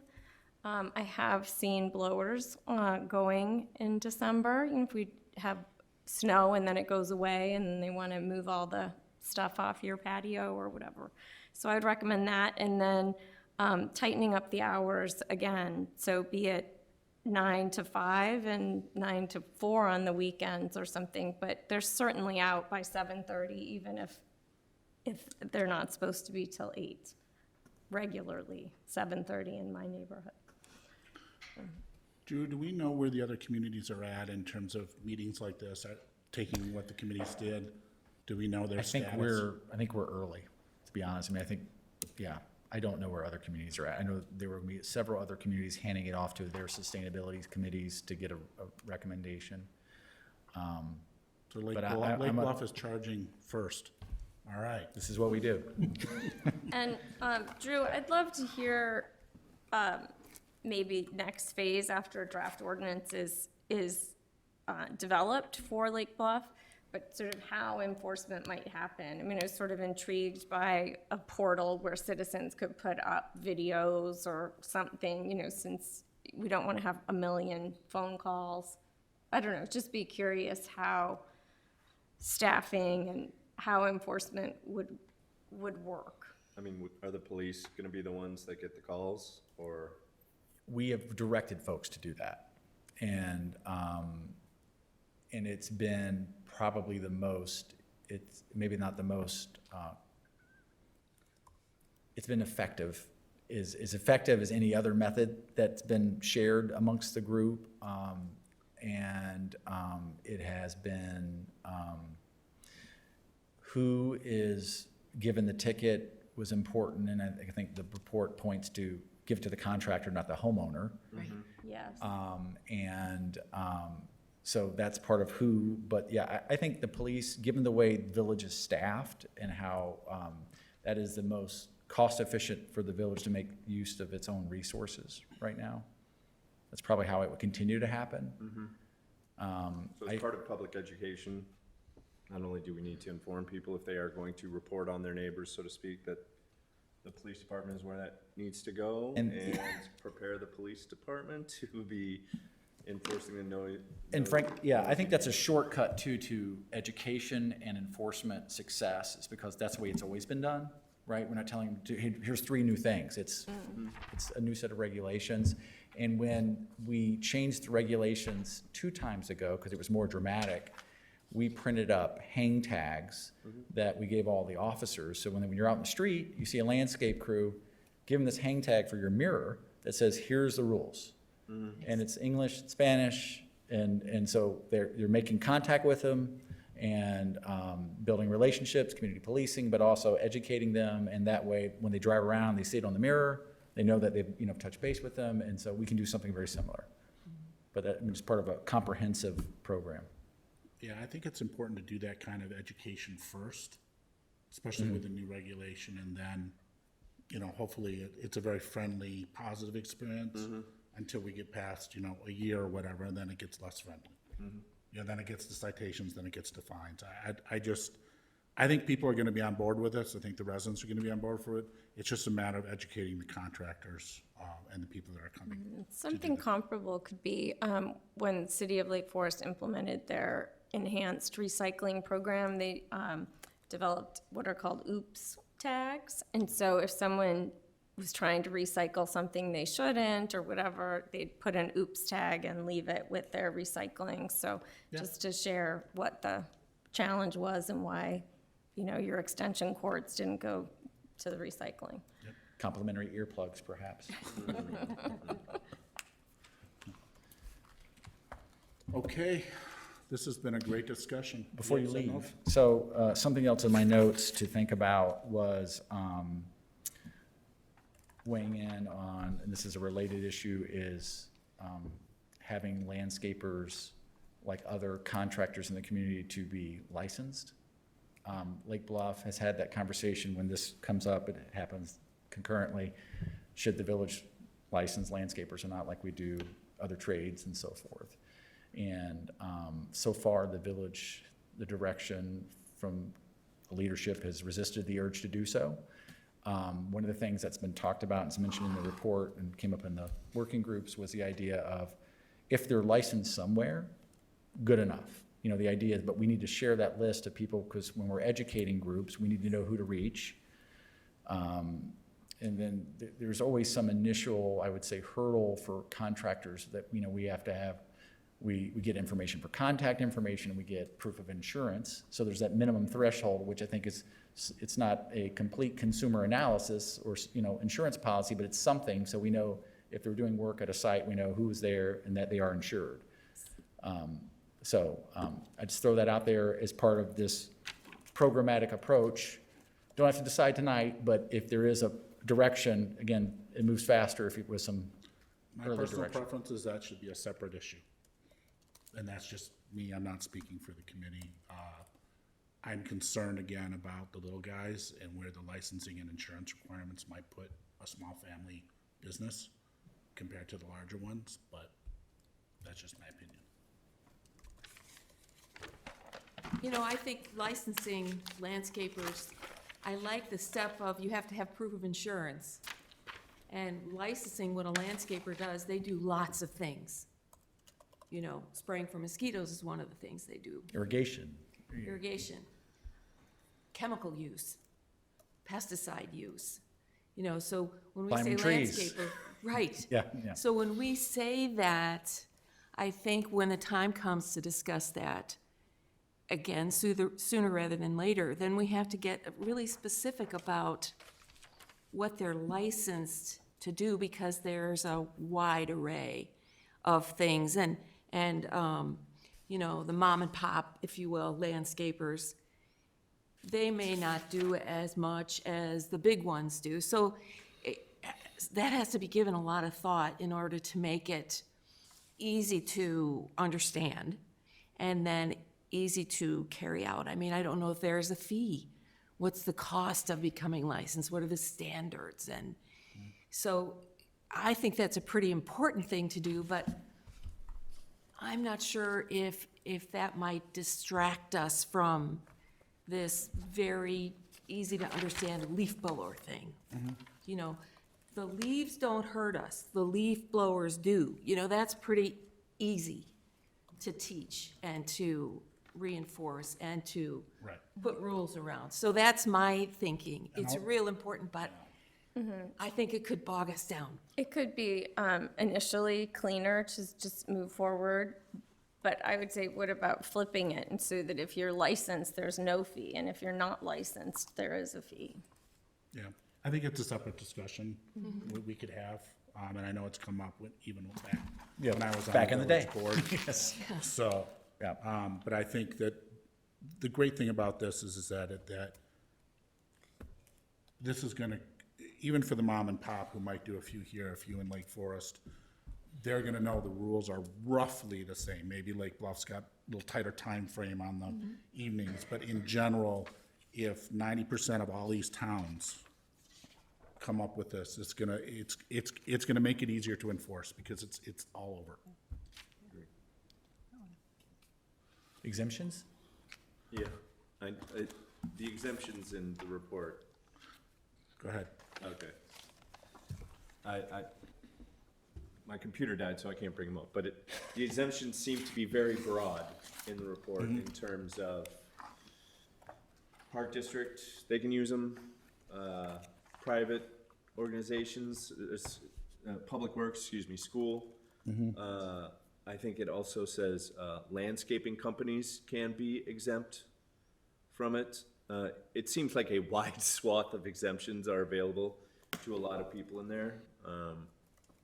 And though I'm not going to inhibit any sort of progress in getting this moving, something I'm just bringing up to say, maybe we take a deeper look at who we're really allowing into those exemptions. I agree. I live at 360 West Washington.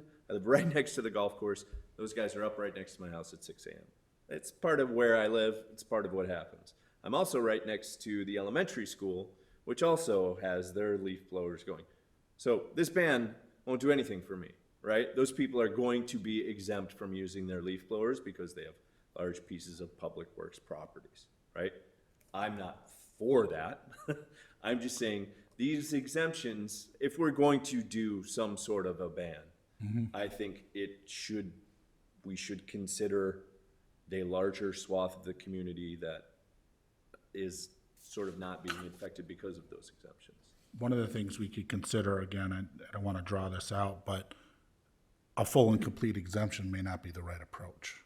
It might be a smaller subset or a looser Different windows, regulation. something like that? Right. Sure.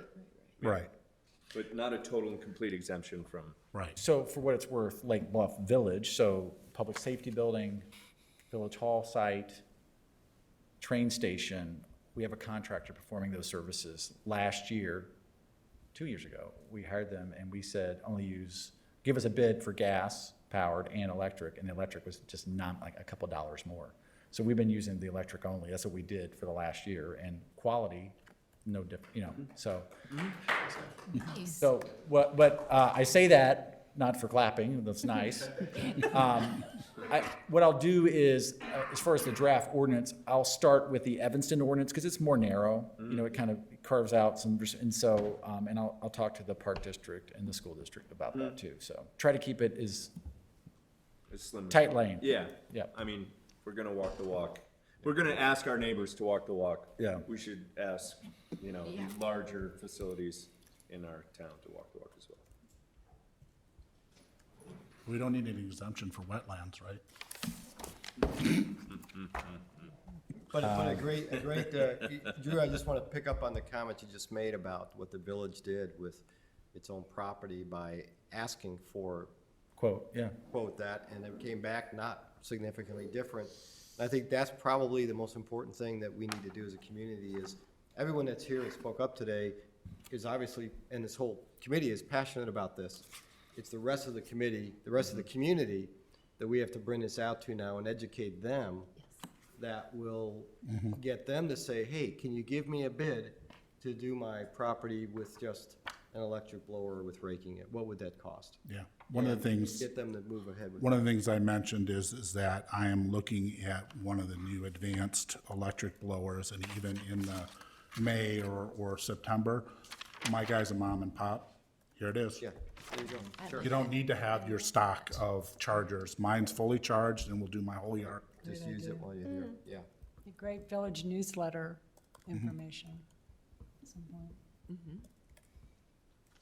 Yeah, or maybe, one of the Village Green events we have this summer. We have advocacy out there to, when I love this community. Come up with a reason for a party and the community all comes out. So we could use one of those events or multiple of those events for education for those of us that, aren't here tonight or involved with this so closely. I'm sure you can come up with a slew of, the incentives. If you can't do financial, it's always nice to publicly recognize people that are maybe, innovators or, first through the wall, so to speak, and then identify those and maybe come up with an awards program, Yeah, Right. yeah. Stickers. Yep. For the kids. for the kids. Free village sticker for the car. Hey. There you go. Or a special sticker for the car that says Special you're sticker. green. Get out of jail free. Yeah. Yes. I think that's the entrees covered, so, Okay, thank you, Drew. yep. And thank you, everybody. Appreciate it. Thank you.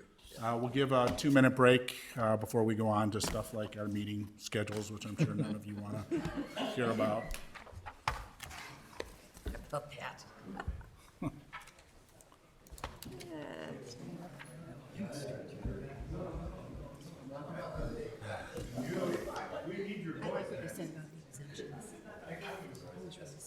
Yeah. It started to feel like everybody was exempt. Yeah, exactly. Except the homeowners. No, they were exempt. Homeowners are completely exempt. I It's mean, underneath it, yeah. That's another thing, is like a homeowner. Landscapers working at people's homes were. Oh, yeah. The only ones that were gonna get targeted. Yeah. And nobody else was going.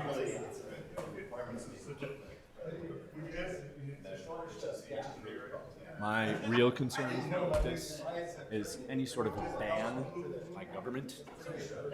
I'm leery of. Yes. Especially using the ban language. Yes. Where does that stop? Yes. Like, next it's gonna be lawnmowers, or is it gonna be trimmers, or is it going to be, anything else that makes sense? A radio to it, Gas stoves.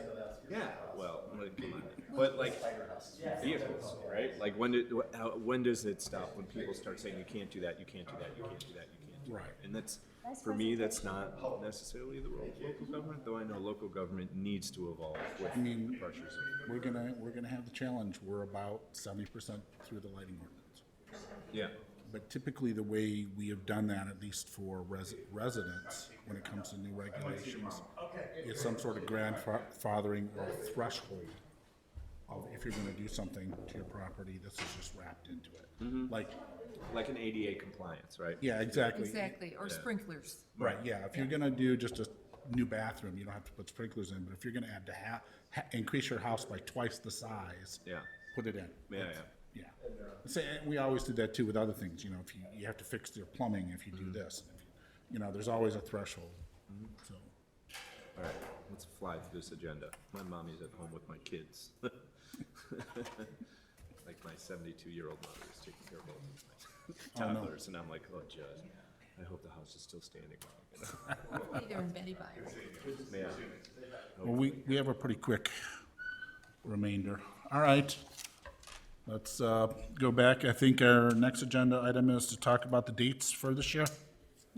I would just add one thing, which I think it would be, once we get the ordinance complete and all that, maybe we could spend some time brainstorming carrots for residents who do their own yards.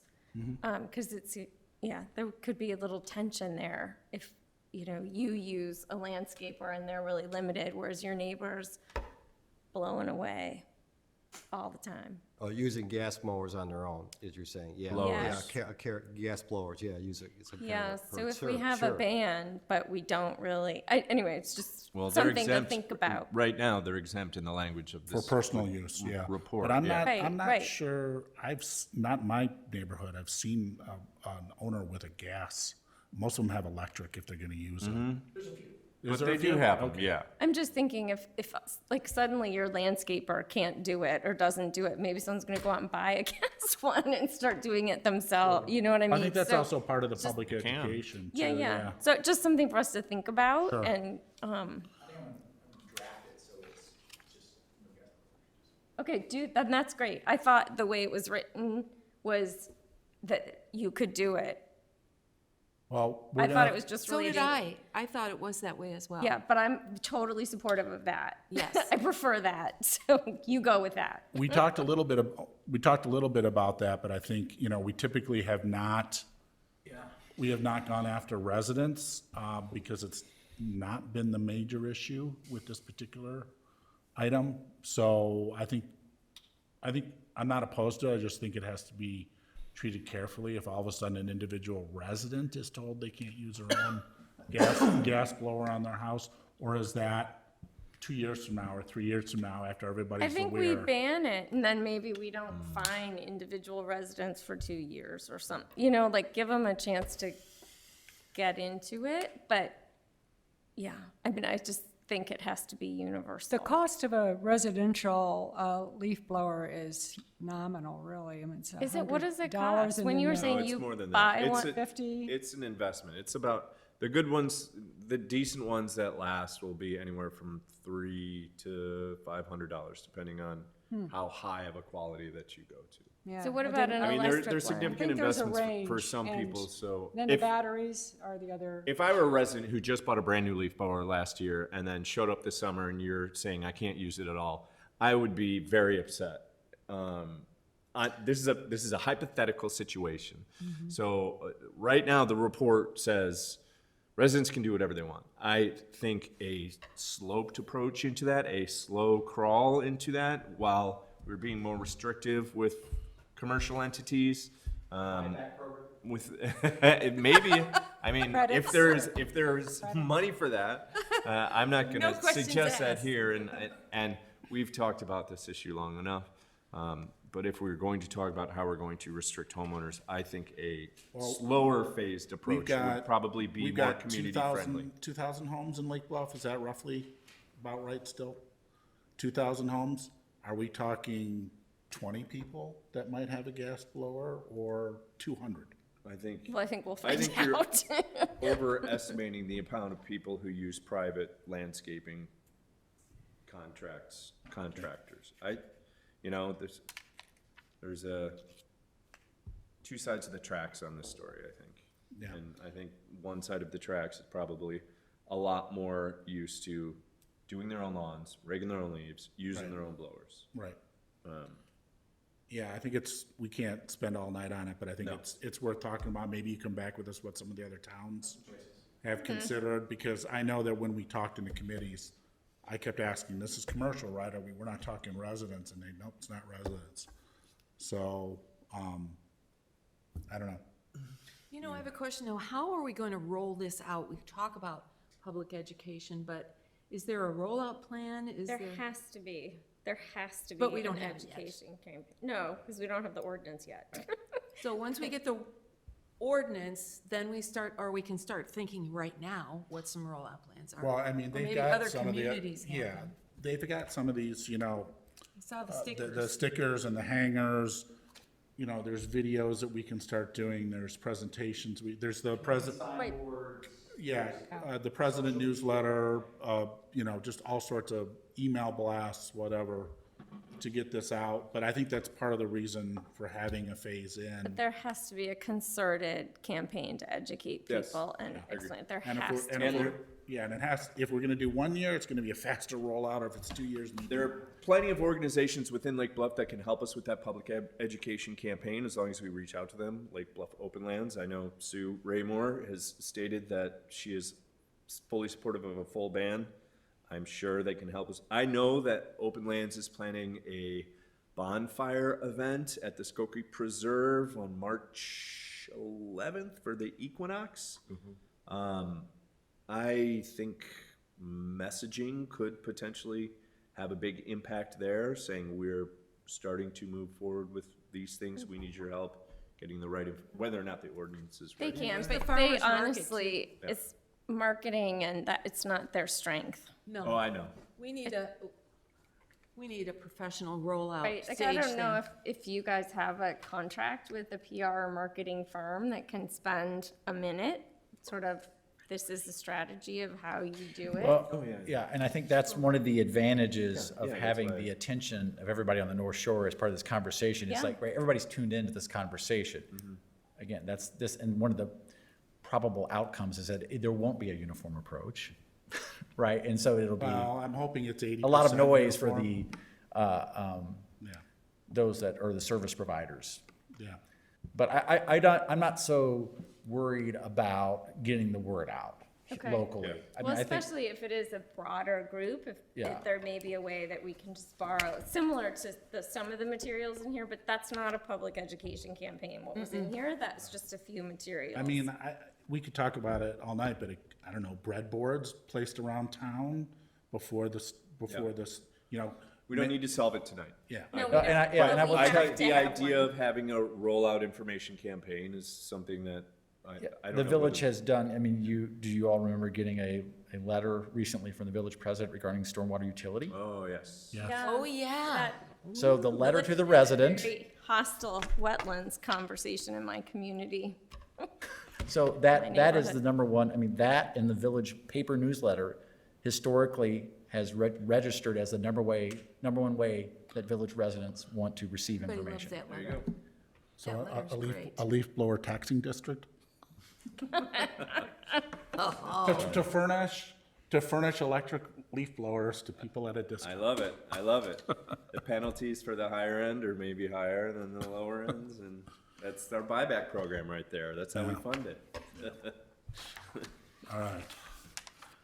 So can we talk about the meetings? Everyone okay with the proposed meetings, which are on Tuesdays, and the dates that have been established? I understand that we might get to, particularly to the July, August timeframes, and Yeah. some of you may have vacations. When we get closer to that, it may be easier for us to say, hey, I'm out next month. right. I think they look great. I'm not available February 21st, but if we have a model ordinance, I'm happy to Comment in make advance. comments in Great. advance. I'm sorry, I'm trying to find those dates. Was that in At the the very, in the very package. end. packet? Oh, in the back of the packet, okay. There you go. Thank you. Oh, here we are. I'm still the newbie here. Last page. So am I. Just scroll all the way down to the There very we end. go. It's the last page. Okay, all right, good, Right here, that's us. okay. Michael, is this your first meeting? Yes, it is. Okay, so it would be so lovely if we had an introduction. Because I was Oh, like, yes. did I miss something? No, you did. Who is this guy? No, but I mean, it would be so great. Welcome, welcome. Thank you. Yes, Yeah, thanks. Thank you. To the Yes, committee. no, What a great first meeting for you to be part of.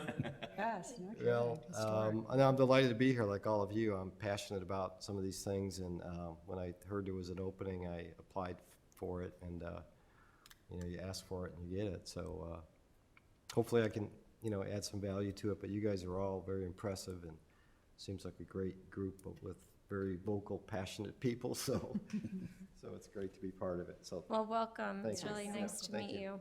Thank you. Yeah, hope to get to know you all better. All right, can I get a motion to adopt the meeting dates? So moved. Second. Need a roll call? Voice vote. All in favor? Aye. Okay, passes.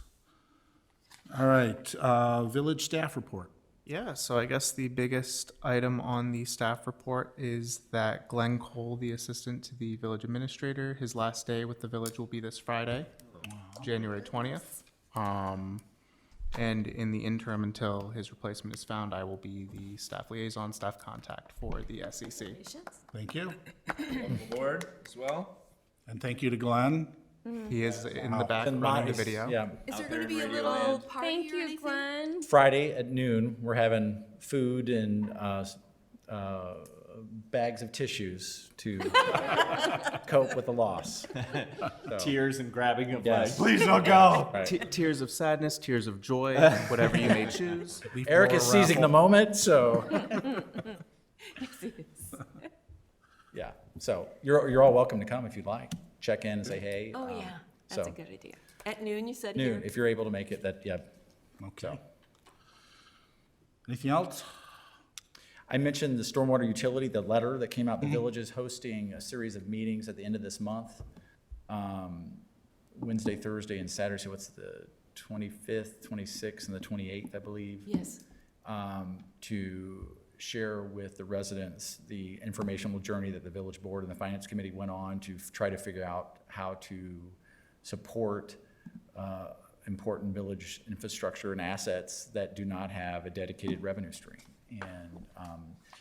And right now, at least, their review has landed on having a stormwater utility, which is a very common method and way that municipalities fund those activities. And you can do operations, you can do capital, and most of the time they are scaled to handle all of that, plus new capital. Right now, the village is only scaling it to manage known new projects, but, which is in excess of $50 million, we know, that we need to come up with to fund this needed infrastructure based off a long-term study of the village's flooding. And the good news is the village is finding a lot of partners to help pay for a lot of this very expensive infrastructure. Stormwater Management Commission of the Lake County has really stepped up. They have a big pot of money from the feds. They like us as a partner, they like our project, and so they've promised in excess of $2 million already. And so we're working with them. We're also pushing our federal elected officials to try to help us to find money as well. And that's come through, Congressman Schneider's found close to $1 million to help. That's great. And so, So out of the budget, 50 million or whatever it's going to be for our projected improvements, how much of that is just for that big, major pipeline? about 17 million. Okay. So in that. So you got a substantial amount for other projects around town. Yeah, and the way this stormwater utility is built is, so the village has known investments that we need to make in other assets, sanitary sewer, water, roads, and other, transportation paths and so forth. So we have all that infrastructure. We have to keep maintaining at a certain level, or we start slipping and we get into trouble. So to introduce this new set of revenue could help fund this new needed infrastructure.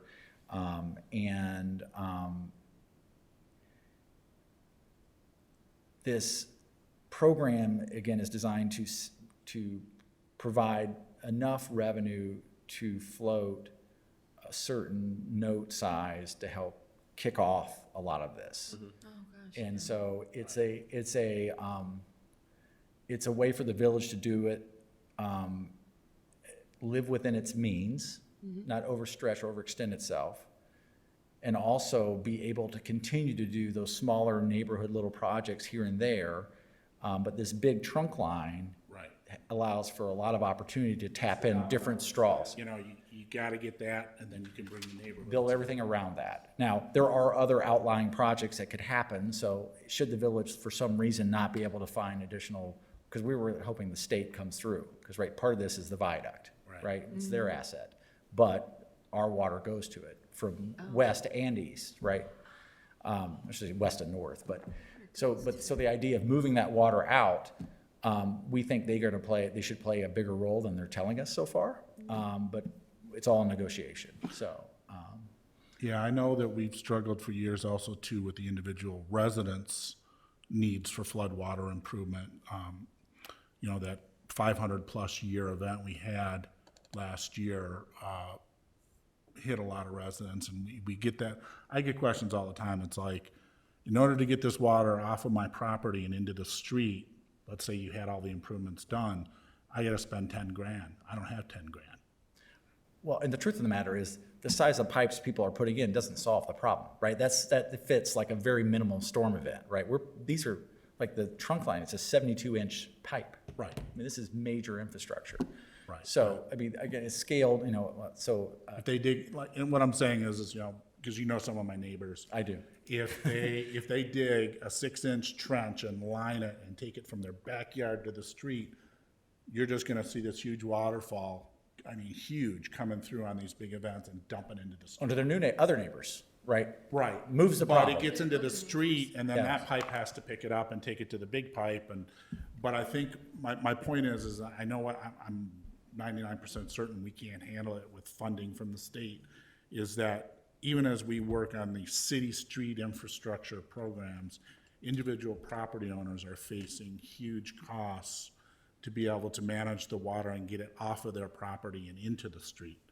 I know it's an issue. Yeah. What about, would they consider building in incentives for people to deal with the water on their property as much as you can? So if someone does do a landscaping project and creates, a way for water to percolate through, I mean, I have about a third of my property is natives, mostly because that's the low part and it sucks up. I mean, my neighbors are very appreciative. It's really reduced the water going on to them. So it might be interesting to look at incentives for people to treat things on site, so they pay a little less, or Yeah, I so- don't know. There's a lot people can do that's Yeah. not hideously expensive. Keep the water out of the storm drains. Yeah, Keep it instead Rain of. barrel programs. Well, the civil engineers will tell you that while those are nice, they don't really do anything of note in the big overall issue.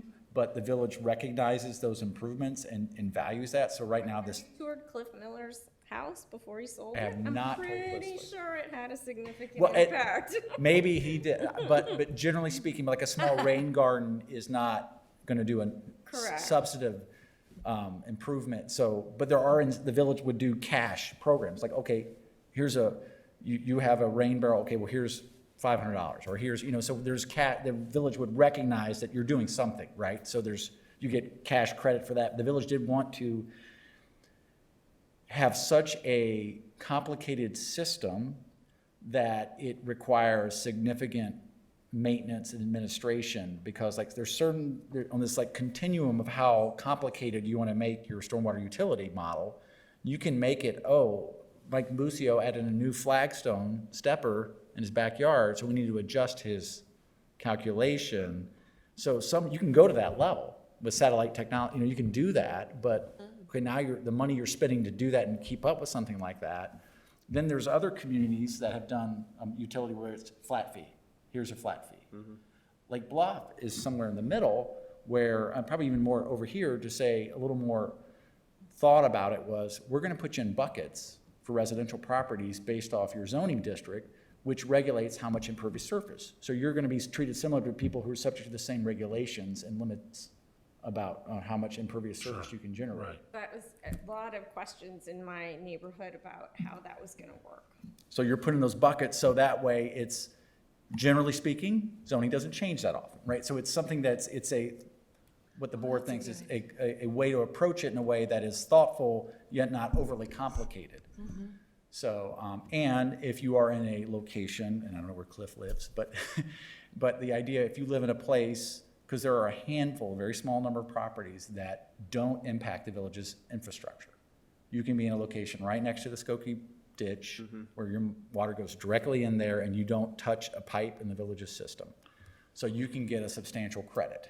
Right. And saying, so now your bill is 50% of what it normally would be. Thinking of new construction or someone that's tearing a house down and building something new, if there's incentive for There them is. to do something. Didn't George put that in the regulations for retention on new homes? Isn't that in our building? Well, it's mandatory. You have to Mandatory, build, right. yeah. Oh, that's good. Yeah, so you gotta be out, you gotta Detain water on your site. Pool. Yep. yeah, concrete pool. Hold it back. Yeah, but there's thoughts for that to give credit if you're not creating, or if you're not part of the problem, but if you're helping solve the problem, here's some cash credits. Exactly. Okay. Great. Anything else village-wise? Members' reports, anything anyone wants to bring up they saw on the news or some great new idea? Okay. Cold fusion, anybody see that? 60 Minutes? 60 Minutes, I Oh, did. yeah. Holy cow. Yeah, the lasers and everything. Yeah. Oh, that was amazing. Who needs an electric blower when you can have a cold fusion one? Well, like, are we gonna see that in our lifetime? That's crazy. I don't know, there's so much buzz about hydrogen and there's still some controversy about it as an alternative fuel. Yeah. Because it's not easy to produce. And then my industry, we're looking at alternatives to diesel fuel now it's called hydrotreated vegetable oil. It's not the old biodiesel, but it's being used to run generators, and it's extremely clean. And they're making it essentially it's a 1-to-1 replacement, so a diesel generator can run on it without modification. Oh, wow. So That's crazy. Is that the McDonald's fry oil? Is that no, It's no. corn. Sorry. It actually uses a little bit of hydrogen to treat vegetable oil and make it almost essentially clean burning and renewable. Wow. It's called HVO if you want to Google it. Clever. HVO. Is Europe doing that already? What? Somewhere in Europe? No, right now it's primarily available. It's a fuel that has the production facilities, of course, in California on the West Coast. But there are, across the United States, everyone's like, hey, how do I get HVO? And they're like, oh, we have to truck it from California. It'll be, money, but they're starting to build the plants. Interesting. For this, which is great. Chair's report, I have nothing to report. Anything else? Can I get a motion to adjourn? So moved. I second. Second? Second. All in favor? Aye. All right, thank you, good meeting. Thank you. I got no perspective.